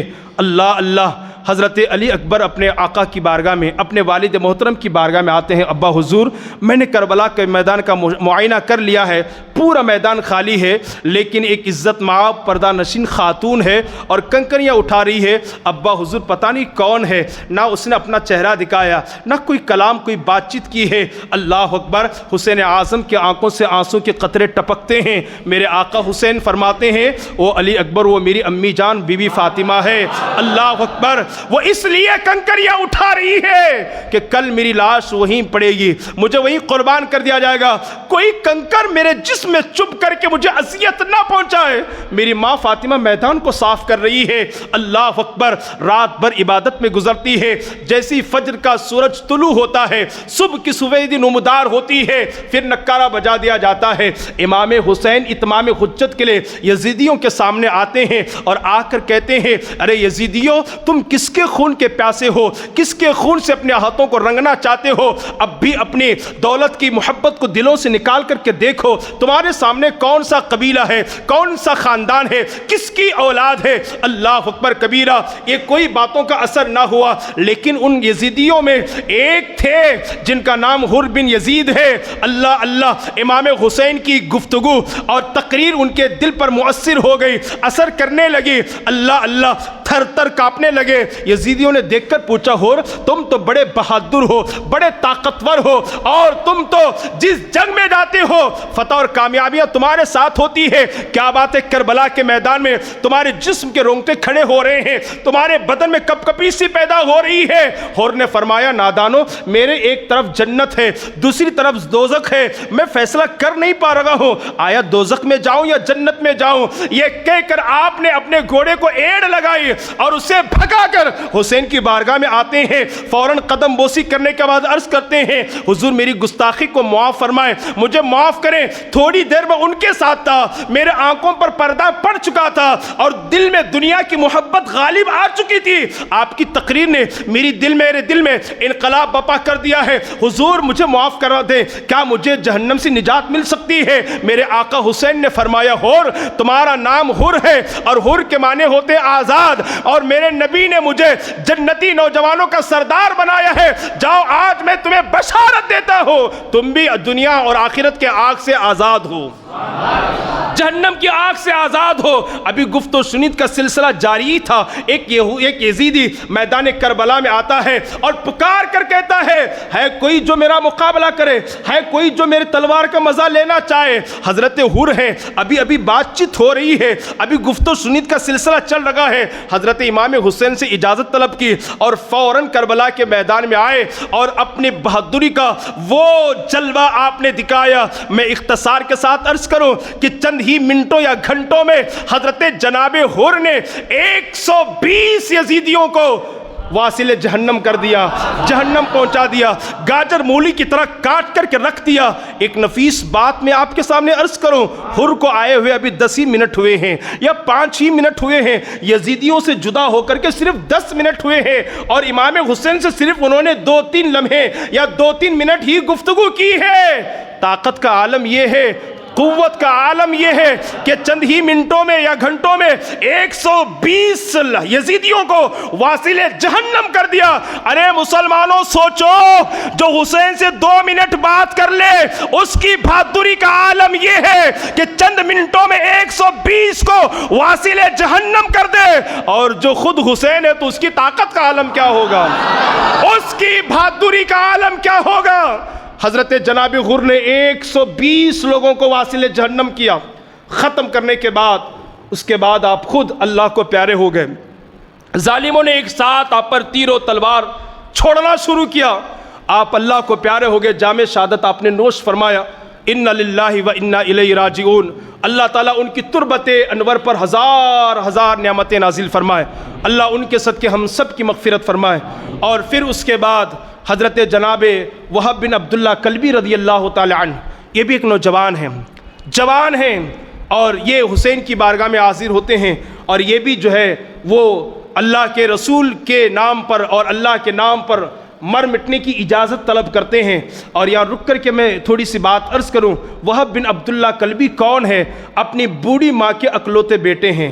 اللہ اکبر جوانی ہے اور ان کی نئی نئی بیوی اور دلہن ہے. اللہ اللہ شادی ہوئے ابھی کچھ ہی دن ہوئے تھے. اللہ اکبر کبیرہ. وہ امام حسین کی بارگاہ میں حاضر ہوتے ہیں اور پھر ان کی والدہ ان سے کہتی ہے میرے بیٹے یقیناً میں جانتی ہوں کہ تو میرے بڑھاپے کا سہارا ہے, تیرے علاوہ میری کوئی اولاد نہیں ہے. اللہ اکبر کبیرہ. میں چاہتی ہوں آج کربلا کے میدان میں حسین اور آل حسین پر, خاندان رسول پر مصیبت آ پڑی ہے, تم جا کر کے اپنی جان کو ان کے قدموں میں قربان کر دو اور شہید ہو جاؤ تاکہ قیامت کے دن مجھے بھی جو ہے نا وہ غازی کی ماں کہنے کا شرف حاصل ہو جائے. اللہ اکبر کبیرہ. ماں کی باتوں کو سن کر کے آپ اپنی زوجہ محترمہ بیوی کے پاس جاتے ہیں. بیوی سے کہتے ہیں میری شریک حیات, تو نے میرے خاطر اپنے ماں باپ کو چھوڑا ہے, اپنے بھائی بہنوں کو چھوڑا ہے, رشتہ داروں کو چھوڑا ہے, ساروں کو چھوڑا ہے, لیکن تو میرے بھروسے پر آئی ہے. آج نواز رسول پر کربلا کے میدان میں مصیبت آ گئی ہے, وہ امتحان میں آ گئے ہیں اور میری ماں چاہتی کہ میں اپنی جان کو ان کے قدموں پہ قربان کروں. تیری رائے کیا ہے, تیرا مشورہ کیا ہے؟ اللہ اکبر کبیرہ. وہ ان کی بیوی آج کل کی ناولوں کو پڑھ کر کے اپنی زندگی گزارنے والی لڑکیوں کی طرح تو تھی نہیں, بلکہ قرآن کی تلاوت کر کے اپنی زندگی کو سنوارنے والی خاتون تھی. انہوں نے برجستہ کہا میرے سرتاج اس سے بڑھ کر کے میرے لیے فخر کی بات کیا ہو سکتی ہے. آپ اپنی جان کو حسین کے قدموں پہ قربان کریں. اگر آپ بچ گئے تو میں غازی کی بیوی کہلاؤں گی, اور آپ شہید ہو گئے تو میں شہید کی بیوی کہلاؤں گی. میں خوشی خوشی اجازت دیتی ہوں, آپ چلے جائیں. اللہ اکبر کبیرہ. اگر مائک کے ذریعے میری آواز باہر جا رہی ہو تو میں اپنی ماں اور بہنوں سے بھی گزارش کروں گا, آج جب کبھی شوہر کہتا ہے مجھے نماز پڑھ لینے دو, بہت ساری خاتون ایسی ہوتی ہے پہلے چلو نکاح میں چلتے ہیں, شادی میں چلتے ہیں, یا بازار میں چلتے ہیں, یا کھانا کھا لیتے ہیں. اللہ اکبر. تم نماز مسجد آنے سے روکتی ہو, اللہ کے رسول کی بارگاہ میں آنے سے روکتی ہو, مگر وہ خاتون تھی اپنے شوہر کو شہید ہونے کے لیے بھیج رہی ہے, قربان کرنے ہونے کے لیے بھیج رہی ہے, سر کٹوانے کے لیے بھیج رہی ہے, اور ہنسی خوشی بھیجتی ہے, یہ کہہ کر کے بھیجتی ہے بچ کر کے آؤ تو غازی کی بیوی, مارے جاؤ تو شہید کی بیوی. اللہ اکبر کبیرہ. حضرت جناب حضرت وہب بن عبداللہ کلبی رضی اللہ تعالی عنہ وہ اجازت طلب کرتے ہیں, میدان کربلا میں تشریف لے جاتے ہیں. کئی یزیدیوں کو واصل جہنم کرنے کے بعد آپ خود بھی شہید ہو جاتے ہیں. آپ اندازہ فرمائیے اس کے بعد حضرت امام حسن کے چاروں بچے وہ شہید ہو جاتے ہیں. حضرت قاسم کے بارے میں گفتگو کرتا ہوں. حضرت مولا علی کے 5 جو بچے ہیں جن کا نام میں نے آپ کو بتایا وہ بھی شہید ہو گئے. مسلم ابن عقیل کے جو 3 بھائی یعنی عقیل بن ابی طالب کے جو 3 اور بیٹے تھے وہ بھی شہید ہو جاتے ہیں. اسی طریقے سے اللہ اکبر حضرت اون و محمد دونوں چھوٹے چھوٹے بھانجے ہیں, دونوں چھوٹے چھوٹے بچے ہیں. حضرت امام حسین کی بارگاہ میں آتے ہیں, آ کر کے عرض کرتے ہیں مامو جان ہمیں بھی قربان ہونے کی اجازت دے دیں. حضرت امام عالی مقام نے انہیں اپنے سینے سے لگا لیا, گلے سے لگا لیا, بہت پیار کیا اور کہا تم میری بہن کی نشانی ہو, تم چھوٹے چھوٹے بچے ہو, وہ بڑے بڑے یزیدی ہیں, تم ان کے مقابلے میں کیوں کرو, کیسے جا سکتے ہو, میں تمہیں کیسے اجازت دے سکتا ہوں. لیکن بچوں نے بڑا اصرار کیا, بہن نے بھی اصرار کیا اور خود امامہ پہنا کر ہاتھ میں چھوٹی چھوٹی تلواریں دے کر اپنے چھوٹے چھوٹے بچوں کو سنوار کر کربلا کے میدان کی طرف روانہ کرتی ہے. چھوٹے چھوٹے تھے بچے لیکن اتنا زبردست انہوں نے مقابلہ کیا کہ کئی یزیدیوں کو واصل جہنم کیا. اس کے بعد اپنی جان کو جانے اللہ کے سپرد کیا اور پھر اس کے بعد انہوں نے جام شہادت کو نوش فرمایا. یزیدیوں نے پکار کر کے کہا او حسین آؤ کربلا کے میدان میں اپنے بھانجوں کی لاشوں کو اٹھا کر کے لے جاؤ. جیسے ہی یہ اعلان کیا گیا اور یزیدیوں کی یہ آواز حضرت سیدہ طیبہ زینب کے کانوں سے ٹکرا گئی. قربان سیدہ زینب کی عظمتوں پر, ان کی قربانی اور استقلال پر, ان کے استقامت پر غلام ربانی کی جانیں قربان ہے. جیسے یزیدوں کی باتیں کانوں سے ٹکرا گئی, واہ واہ ان کی عظمتوں پہ قربان جائیں. چیخنے اور چلانے کی بجائے, رونے کی بجائے, آؤ فغا بلند کرنے کی بجائے اللہ کے حضور حاضر ہوتی ہے, سر بسجود ہوتی ہے, سجدے میں جا کر اللہ کی بارگاہ میں 2 سجدے کرتی ہے اور اپنے اللہ سے کہتی ہے اللہ تیرا بے پناہ شکر اور احسان ہے کہ تو نے میرے بچوں کی قربانی کو قبول فرما لیا۔ اللہ میری ماں اور بہنوں، اے اسلام کی مقدس شہزادیوں، کیا سیدہ زینب کی زندگی اور ان کے کلمات تمہارے لیے آئیڈیل نہیں ہے؟ جو تمہارا بچہ بیمار ہونے پر، تمہارا بچہ دم توڑنے پر اللہ کو گالیاں دیتی ہو، معاذ اللہ اللہ کو یہ کہتی ہو، کیا اللہ کتنا بڑا ظالم ہے؟ معاذ اللہ اللہ کو یہی بیٹا ملا تھا۔ بہت ساری ہماری مائیں اور بہنیں ایسی ہیں، تکالیف کے آنے پر، پریشانیوں کے آنے پر، بچے کی وفات پر اللہ کا انکار کر بیٹھتی ہے، اللہ کو گالیاں دیتی ہے، کفر بک دیتی ہے۔ اے اسلام کی مقدس شہزادیوں، اے خاتون جنت کی کنیزوں، کان کھول کر کے سن لو، تمہارے پاس اولاد کی شکل میں جو دولت ہے یہ میرا رب کا دیا ہوا ہے، وہ جب چاہے دے اور جب چاہے تم سے لے لے، چھین لے۔ جب کبھی تم سے اللہ اولاد کی دولت کو لے لے تو اللہ کا انکار کرنے کی بجائے، کفر و شرک میں مبتلا ہونے کی بجائے، اس کی بارگاہ کی بے ادبی اور توہین کرنے کی بجائے سیدہ زینب کی سنت پر عمل کرو۔ سیدہ زینب کہتی ہے اللہ تیرا شکر اور احسان ہے کہ تو نے میرے بچوں کی قربانی کو قبول فرما لیا۔ یہ سیدہ طیبہ زینب ہے۔ امام حسین جاتے ہیں، چھوٹے چھوٹے بچوں کی لاش کو اٹھا کر کے لاتے ہیں، خیمے میں رکھتے ہیں، سارے لوگ دیکھ کر کے روتے ہیں۔ المختصر گھڑی کی سوئیاں بڑی تیزی کے ساتھ اپنی طرف بڑھ رہی ہے، لیکن آپ فکر نہ کریں، آپ کے لیے کھانے کا معقول انتظام ہے، اور میں آپ سب کو نواز رسول کا واسطہ دیتا ہوں کہ کوئی کھائے بغیر نہ جائے۔ ہو سکتا ہے یہ لنگر حسین آپ کے پیٹ کی بیماری کو دور کر دے، ہو سکتا ہے میرے حسین کا یہ لنگر تمہیں روحانی بیماریوں سے نجات عطا فرمائے، اس لیے کہ بڑوں سے جو چیز منسوب ہو جاتی ہے اس کی اہمیت بڑھ جاتی ہے، اس کی عزت بڑھ جاتی ہے۔ اس کا اندازہ میں نے قربانی کے دنوں میں ضرور کیا ہے، اور دنوں کے گوشت میں وہ مزہ نہیں ہوتا ہے جو قربانی کے گوشت کا مزہ ہوتا ہے۔ میں نے عقیقے کا گوشت بھی تناول کیا ہے، لیکن اور دنوں کے گوشت میں اندر وہ لطف نہیں ہوتا ہے، وہ مزہ نہیں ہوتا ہے جو عقیقے کے گوشت کے اندر ہوتا ہے۔ یہ بھی لنگر حسین ہے، ضرور جو ہے نا اس میں بھی برکتیں ہوگی۔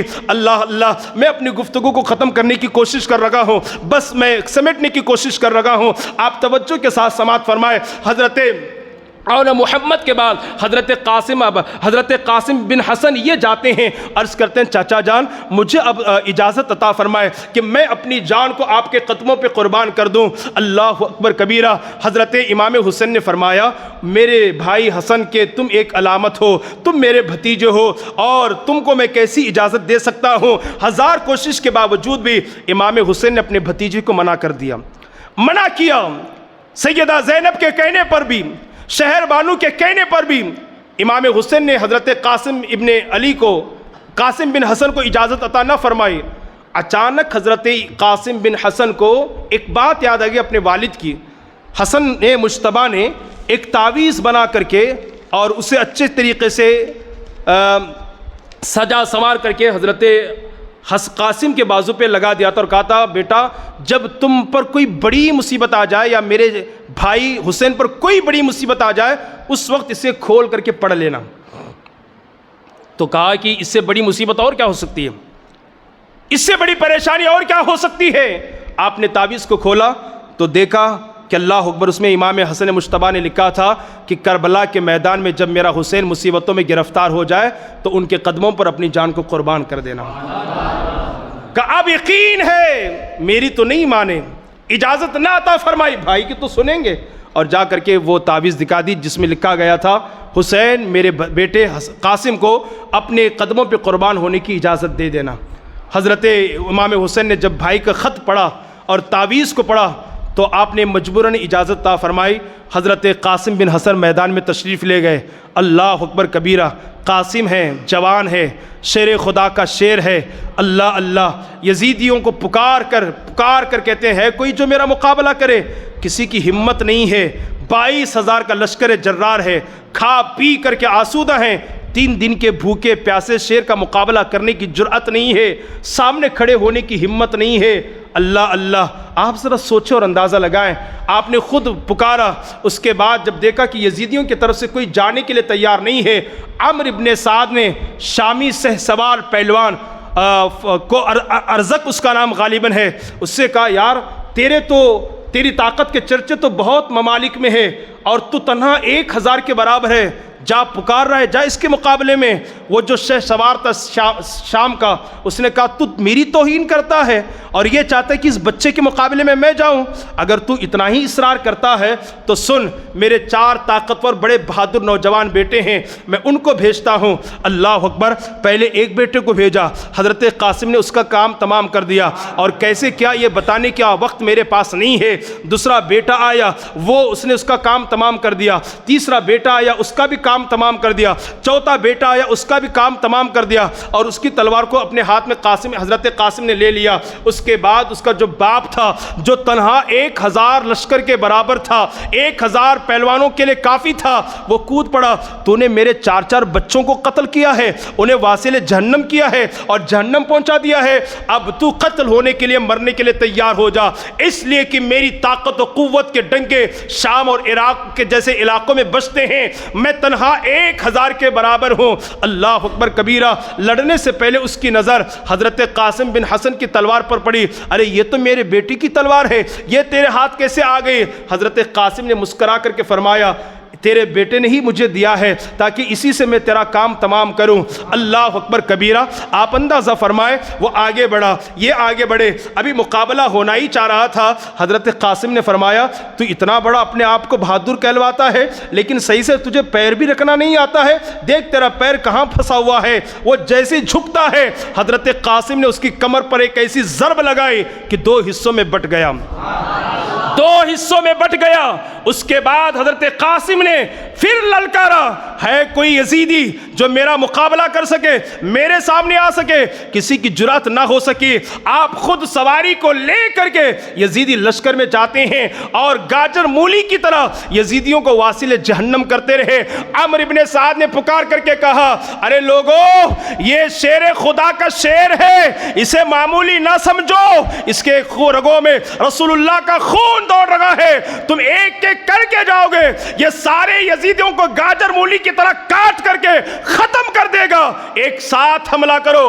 300 لوگوں نے مل کر قاسم بن حسن پر حملہ کیا۔ اب ذرا بتائیے، 300 مل کر کے حملہ کریں، کس کس یزیدی کو کاٹے، کس کس یزیدی کو مارے؟ ایک تیر آپ کی پیشانی میں لگتا ہے، آپ زمین پر آ جاتے ہیں۔ مسلمانوں، وہاں یہاں بیٹھ کر ٹک ٹاک گیم کھیلنے والوں، پب جی گیم کھیل کر کے اپنے وقت کو ضائع کرنے والوں، اللہ اکبر کبیرہ، نشہ کرنے والوں، تاش کے پتے کھیلنے والوں اور ماں باپ کی دل آزاری کرنے والوں، سنو، کان کھول کر کے سن لو۔ حضرت قاسم کو شہید کرنے کے بعد ظالم یزیدیوں نے ان کے جسم پر گھوڑے دوڑائے ہیں، جسم سے ہڈیوں کے کٹ کٹ کے ٹوٹنے کی آواز آتی ہے۔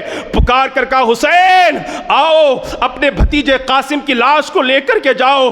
قاسم کی لاش کو اٹھانے کے لیے جب میرے آقا حسین جاتے ہیں، اٹھانا چاہتے ہیں، ہڈیوں کے ٹوٹنے کی وجہ سے اٹھا نہیں پاتے، ایک چادر بچھا کر اس میں ان کی لاش کو رکھتے ہیں، پھر گٹری باندھ کر کے خیمے میں تشریف لاتے ہیں۔ او کٹوں پر بیٹھ کر کے عیاشی کرنے والے، ٹائم پاس کرنے والے میرے باغیوں نوجوانوں، کیا قاسم کی جوانی قیامت کے دن تم سے نہ پوچھے گی؟ کیا قاسم کا لٹا ہوا شباب تم سے سوال نہ کرے گا؟ کیا قاسم کو تم چہرہ نہ دکھاؤ گے؟ یقیناً اس کے حضور حاضر ہونا ہے۔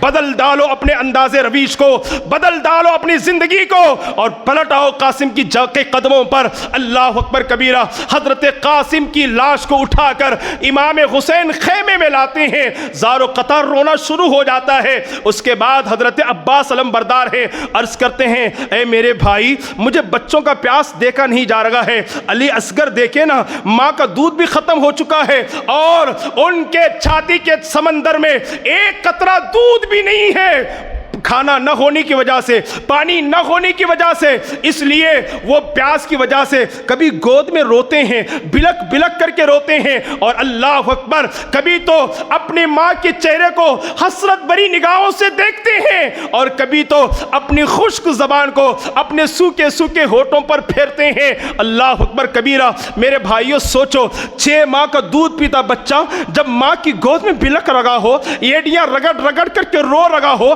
اپنی خشک زبان اپنے خشک ہونٹوں پر، اپنے سوکھے ہونٹوں پر پھیر رہا ہو، ماں کی ممتا کیا کہہ رہی ہوگی؟ ماں نے کیسے برداشت کیا ہوگا؟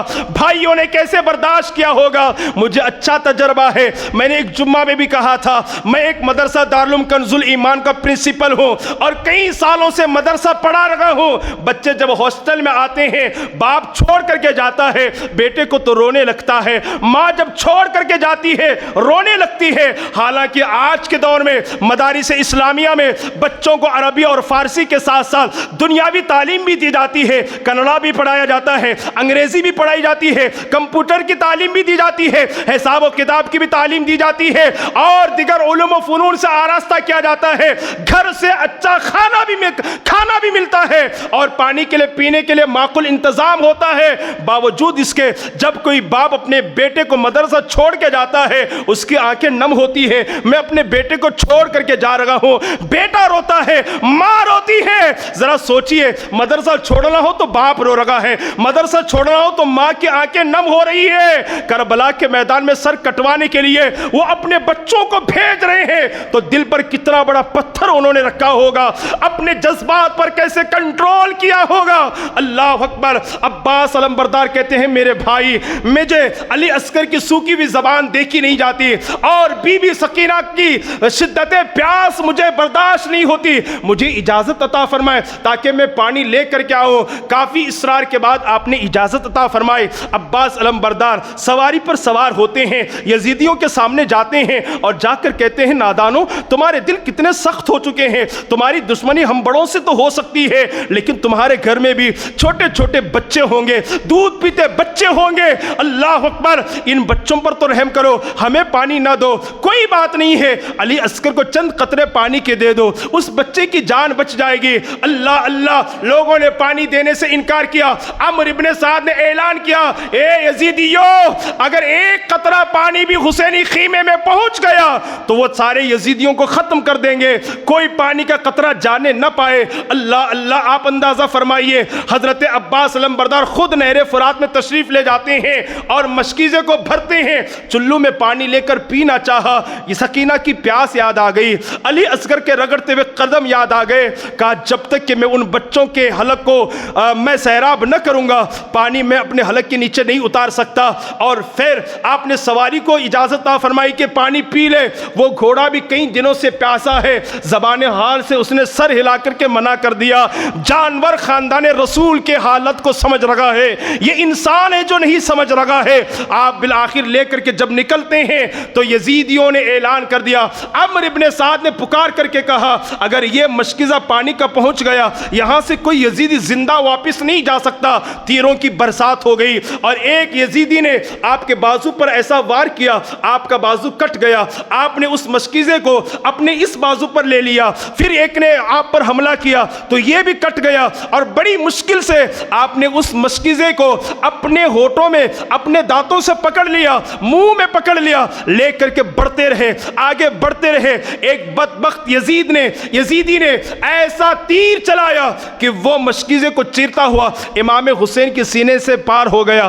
آپ زمین پر آتے ہیں، آپ پر بھی گھوڑے دوڑائے گئے، آپ کو شہید کیا گیا۔ آپ پکار کر کے کہتے ہیں، میرے بھائی حسین مجھے سنبھالو، حسین مجھے سنبھالو۔ حسین اعظم دوڑ کر کے آتے ہیں، حسین اعظم اپنے گود میں حضرت عباس علمبردار کے سر کو رکھتے ہیں، مٹی کو صاف کرتے ہیں۔ عباس علمبردار کے دونوں بازو کٹے ہیں۔ اللہ اللہ، ان دونوں ہاتھوں سے گناہ کرنے والوں سنو، اسلام کو ہم تک کے پہنچانے کے لیے عباس نے دونوں بازو کٹوا دیے اور کٹوا کر کے کہتے ہیں، او میرے بھائی حسین، سکینہ سے کہہ دینا میں پانی نہ لا سکا، لانے کا وعدہ تو کیا تھا لیکن پہنچا نہ سکا، وہ مجھے معاف کر دے۔ اللہ اللہ، اس کے بعد حسین کے گود میں آپ دم توڑتے ہیں، اللہ کو پیارے ہو جاتے ہیں۔ ان للہ و انا الیہ راجعون۔ آپ ذرا سوچیں کتنی بڑی قربانیاں دی ہے، کتنی عظیم قربانیاں ان ہمارے اکابر نے دی ہے۔ عباس علمبردار کے بعد علی اکبر ہیں، وہ بھی کہتے ہیں حضور مجھے اجازت عطا فرمائے۔ بڑی ضد کے بعد، اصرار کے بعد حضرت امام حسین نے اپنے 18 سال کے نوجوان بیٹے کو، آج ہم اپنے بیٹے کو مسجد نہیں بھیجتے، آج ہم اپنے بیٹے کو پروگرام میں نہیں بھیجتے، آج ہم اپنے بیٹے کو دین پڑھانے کے لیے نہیں بھیجتے، لیکن وہ امام حسین ہے، اپنے بیٹے کو قربان ہونے کے لیے بھیج رہے ہیں۔ شہید ہونے کے لیے بھیج رہے ہیں، رسول اللہ کے دین کو بچانے کے لیے بھیجتے ہیں۔ 18 سال کی نوجوانی ہے، علی اکبر کو بھیجتے ہیں۔ علی اکبر رضی اللہ تعالی عنہ سوار ہو کر کے جاتے ہیں، یزیدیوں کا مقابلہ کرتے ہیں۔ کئی یزیدیوں کو مارنے کے بعد واپس دوڑ کر کے اپنے آقا حضور کی بارگاہ میں آتے ہیں، والد کی بارگاہ میں آتے ہیں، کہتے ہیں ابا جان مجھے شدت کی پیاس لگی ہے، پانی کے کچھ قطرے مجھے مل جائیں، میں سارے یزیدیوں کو گاجر مولی کی طرح کاٹ کر کے رکھ دوں گا۔ اللہ اللہ، حسین پانی کہاں سے دیتے؟ اس لیے کہ خیمے میں پانی کا ایک قطرہ بھی موجود نہ تھا۔ امام حسین نے اپنے بیٹے علی اکبر کو سینے سے لگایا، بیٹا حسین اب تمہیں دنیا کا پانی نہیں، آب کوثر تمہارا انتظار کر رہا ہے۔ اللہ اللہ، اب تم آب کوثر سے ہی اپنی پیاس بجھاؤ گے، لیکن ہاں جب مجھے پیاس لگتی تھی اور پانی نہیں ہوتا تو میرے آقا نانا جان مصطفیٰ جان رحمت مجھے اپنی زبان چسایا کرتے تھے، مجھے تسلی ملا کرتی تھی۔ آج تو بھی میری زبان کو چوس لے، تجھے بھی تسلی مل جائے گی۔ حضرت علی اکبر اپنے والد محترم امام حسین کی زبان کو چوستے ہیں، کچھ راحت ملتی ہے، پھر یزیدیوں پر حملہ کرتے ہیں اور کئی یزیدیوں کو واصل جہنم کرنے کے بعد آپ خود بھی شہید ہو جاتے ہیں۔ ان کی جوانی بھی ختم کر دی گئی، انہیں بھی اللہ اکبر شہادت کو شہید کر دیا جاتا ہے، وہ بھی جام شہادت نوش فرماتے ہیں۔ اس کے بعد حضرت اللہ اکبر امام حسین بچے ہیں، سارے لوگ شہید ہو گئے، علی کے بیٹے شہید ہو گئے، حسن کے بیٹے شہید ہو گئے، امام حسین کے بیٹے شہید ہو گئے۔ اس کے بعد امام حسین جو ہے ان سے ان کی بہن کہتی ہے اور ان کی زوج محترمہ شہر بانو کہتی ہے یہ بچے کو آپ لے جائیں، کچھ پانی پلا کر کے واپس لے آئیں، ہو سکتا ہے کہ کسی کو رحم آ جائے، وہ کچھ پانی کے قطرے پیش کر دے۔ امام حسین اپنے ان ہاتھوں میں حضرت علی اصغر کو 6 ماہ کے خوبصورت نورانی و عرفانی چہرے والے بچے کو ہاتھ میں لے کر کے یزیدیوں سے کہتے ہیں یزیدیوں تمہاری دشمنی مجھ سے ہے، خدا را اس کو چند قطرے پانی کے دے دو، میں قیامت کے دن نانا جان سے کہہ کر آب کوثر تمہیں عطا کروں گا، خدا را اس بچے کے حلق کو ٹھنڈا کر دو۔ اللہ اللہ، پانی دینے کی بجائے ایک یزیدی ایسا تیر چلاتا ہے کہ وہ تیر امام حضرت علی اصغر کے حلق میں پیوست ہو جاتا ہے۔ آپ ذرا سوچیں، 6 ماہ کا شیر خوار بچہ، دودھ پیتا بچہ اپنے باپ کے ہاتھوں میں رو رو کر کے دم توڑتا ہے اور تیر پار ہو جاتا ہے۔ کتنی مشکل سے نکالا ہوگا، کانٹا چبھ جائے، پیر سے نکالنا بڑا دشوار ہوتا ہے، بڑی تکلیف ہوتی ہے، ڈاکٹر کا انجیکشن ہم سے برداشت نہیں ہوتا، رات میں مچھر کا ڈنک مارنا ہم سے برداشت نہیں ہوتا، نیند اڑ جاتی ہے، مچھر کا ڈنک مارنا ہم سے برداشت نہیں، ڈاکٹر کا انجیکشن ہم سے برداشت نہیں۔ اس 6 ماہ کے دودھ پیتے بچے نے اپنے حلق میں تیر کو لے لیا اور اپنی جان کو اللہ کے سپرد کیا۔ امام حسین کے ہاتھ خون سے رنگ جاتے ہیں اور پھر وہ خاموش ہو گئے، ہمیشہ کے لیے میٹھی نیند سو گئے۔ اللہ ان کے صدقے ہم سب کی مغفرت فرمائے۔ اور جب عورتوں نے دیکھا علی اصغر خاموش ہو گئے ہیں، اب رونے کی آواز نہیں آتی ہے، اب آؤ فغا بلند نہیں ہوتی ہے، تو گھر والوں نے یہ سمجھا، شہر بانو سیدہ زینب بی بی سکینہ نے یہ سمجھا شاید پانی مل گیا ہوگا۔ اللہ اکبر کبیرہ، جیسے لا کر سامنے پیش کرتے ہیں، شہر بانو ہے، بی بی سکینہ ہے، سیدہ زینب ہے، دیگر خواتین ہے، زارو قطار رونے لگتے ہیں۔ امام حسین نے پھر صبر کی تلقین فرمائے، صبر کی وصیت فرمائے۔ پھر اس کے بعد امام حسین کہتے ہیں اب سارے لوگ تو ختم ہو چکے ہیں، میں خود بھی جاتا ہوں، اور اس سے پہلے آپ اپنے بیمار بیٹے زین العابدین کی بارگاہ میں جاتے ہیں۔ اللہ اللہ، زین العابدین کی بارگاہ میں جانے کے بعد میں یہاں رک کر کے تھوڑا سا عرض کروں، کون ہے زین العابدین؟ یہ وہی ہے جن سے نسل مصطفیٰ چلی ہے، یہ وہی زین العابدین علی اوسط ہے جن سے میرے حسین کی نسل چلی ہے، خاندان رسول چلا ہے۔ اللہ اللہ، یہ سارا منظر زین العابدین نے اپنی نگاہوں سے دیکھا تھا، اس کربلا کے واقعے کو آپ نے اپنی نگاہوں سے دیکھا تھا، کبھی آپ کے چہرے پر مسکراہٹ نہیں آئی، ہمیشہ اپنی خاندان کی قربانیوں کو یاد کرتے، اور جب کبھی کوئی قصاب قصئی گوشت کاٹتا دیکھ کر کے زار و قطار روتے تھے، زار و قطار روتے تھے.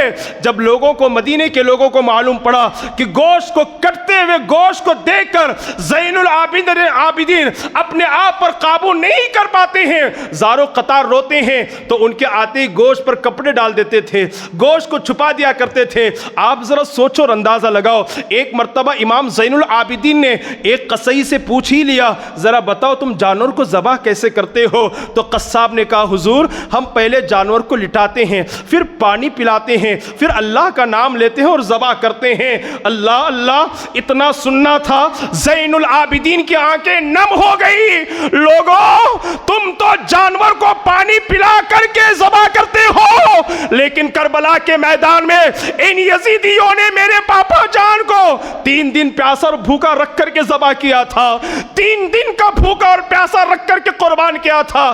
آپ ذرا سوچیں, ایک جانور کو بھی جب ذبح کیا جاتا ہے تو پہلے پانی پلایا جاتا ہے, مگر کربلا کے میدان میں خاندان رسول کے ساتھ کیا سلوک کیا گیا؟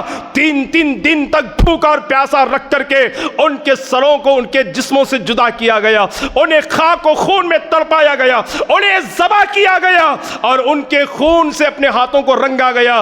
حضرت زین العابدین زاروں قطار روتے, زاروں قطار روتے, اور دوستو احباب آپ کی بارگاہ میں آتے اور آپ کے پاس آ کر ایسی باتیں کرتے کہ جس سے آپ کے چہرے پر مسکراہٹ آ جائے. لیکن وہ اتنا بڑا صدمہ, جس نے اپنے بھائی کو شہید ہوتا ہوا آنکھوں سے دیکھا ہو, باپ کو اللہ اکبر قربان ہوتے ہوئے آنکھوں سے دیکھا ہو, جس نے اپنے چچا زاد بھائیوں کو, اپنے غلاموں اور خادموں کو خان کو خون میں تڑپتا دیکھا ہو, بھلا اس کی زبان پر, اس کے چہرے پر مسکراہٹ کب آ سکتی ہے؟ آپ زاروں قطار روتے تھے, بے پناہ روتے تھے, اپنے گھر والوں کو یاد کرتے تھے. آج ہم نے ان کی قربانیوں کو فراموش کر دیا ہے, آج ہم نے ان کی قربانیوں کو پسے پشت ڈال دیا ہے. اللہ اللہ, امام زین الدین کے پاس امام حسین جاتے ہیں, کہا بیٹا میں جا رہا ہوں شہید ہونے کے لیے, رسول اللہ کا دین بچانے کے لیے جا رہا ہوں. حضرت زین العابدین اس قدر بیمار ہیں کہ اٹھ کر کے بیٹھ نہیں سکتے, اٹھنے کی کوشش کرتے ہیں. کہا ابا حضور میرے ہوتے ہوئے آپ کیسے جا سکتے ہیں, مجھے اجازت عطا فرمائے. اللہ اللہ, حضرت امام علی مقام نے فرمایا میرے بیٹے علی اوسط زین العابدین, اگر تم قربان ہو گئے تو ان قافلے والوں کو مدینہ کون پہنچائے گا؟ تم اگر قربان ہو گئے تو میرا سلام نانا جان کی بارگاہ میں کون پہنچائے گا؟ میری امی جان سیدہ طیبہ فاطمہ کی بارگاہ میں میرا سلام کون پہنچائے گا؟ اور ان خواتین کو صحیح سلامت مدینہ کون پہنچائے گا؟ اور نسل انسانی کیسے چلے گی؟ میری نسل کیسے چلے گی؟ میری نسل چلے گی تو فقط تم سے چلے گی. اللہ اکبر کبیرہ. اس کے بعد انہیں پیار و محبت دینے کے بعد آپ خود تیار ہو کر, شہر بانو منع کر رہی ہے, سیدہ زینب منع کر رہے ہیں, لیکن یہ حسین ہے. اللہ اللہ, نانا جان کا دین بچانے کے لیے تلوار ہاتھ میں لیتے ہیں اور کوفیوں اور یزیدیوں کے سامنے جاتے ہیں, اور پھر مخاطب ہو کر اتمام حجت کے لیے کہتے ہیں یزیدیوں, دنیا کی دولت کی چکر میں اور کرسی و اقتدار کی لالچ میں تم نے میری نگاہوں کے سامنے میرے 6 ماہ کے دودھ پیتے بچے کو شہید کیا, نوجوان بیٹے علی اکبر کو شہید کیا, قاسم کی جوانی کو لوٹا, اور محمد کو خاک و خون میں تڑپایا, عباس علم بردار کے بازو کاٹے, انہیں قربان اور شہید کیا, اور قاسم کے جسم پر تم نے گھوڑے دوڑائے, ان کی ہڈیوں کو تم نے چکنا چور کیا. اس کے باوجود بھی میں تم سے کہتا ہوں اب بھی پلٹ کر کے آ جاؤ, اب بھی لوٹ کر کے آ جاؤ, میں اللہ اس کے رسول سے کہہ کر تمہاری ضرور شفاعت کرواؤں گا, نانا جان سے کہہ کر کے میں تمہیں آب کوثر ضرور عطا کروں گا. لیکن یہ دنیا کے لالچی کتے, یزید کی چمچا گیری کرنے والے, یزید کے ٹکڑوں پر پلنے والے, جو کلاب الدنیا اور کلاب النار تھے, حریص الدنیا تھے, دنیا کے لالچی کتے بن چکے تھے, ان کے دلوں پر کوئی بات اثر نہ کری. ان لوگوں نے کہا یا تو یزید کی بیعت کے لیے تیار ہو جائیں یا تو جنگ کے لیے تیار ہو جائیں. پھر اس کے بعد سب سے پہلے عمرو ابن سعد صحابی کے بیٹے نے تیر چلایا, اور پھر یزیدیوں سے کہا یزیدیوں تم گواہ رہنا خاندان رسول پر اور آل رسول پر, نواز رسول پر, اگر سب سے پہلا تیر کسی نے چلایا ہے تو عمرو ابن سعد نے چلایا ہے. دنیا کی محبت کتنی اندھی کر دیتی ہے, سب سے پہلا تیر نبی صحابی کے بیٹے نے چلائے. اس کے بعد جنگ شروع ہوئی, امام حسین آئے. یہ کون تھے امام حسین؟ اگر اس پر گفتگو کی جائے اس کے لیے کافی وقت درکار ہے. تیر آپ کی تلوار اٹھتی رہی, اللہ اللہ یزیدیوں کے سر آپ کاٹتے رہے، واصل جہنم کرتے رہے۔ اللہ اللہ آپ اندازہ فرمائیے جب حسین اعظم اپنے ہاتھ اور اپنے تلوار کو اٹھاتے تھے ایسا لگتا تھا کہ جناب مولا علی کی شجاعت ان کے بازو میں سما گئی ہو۔ جب آپ کی تلوار اٹھتی تھی تو ایسا لگتا تھا کہ ستاروں کی انجمنیں ان کی تلوار میں سما گئی ہو۔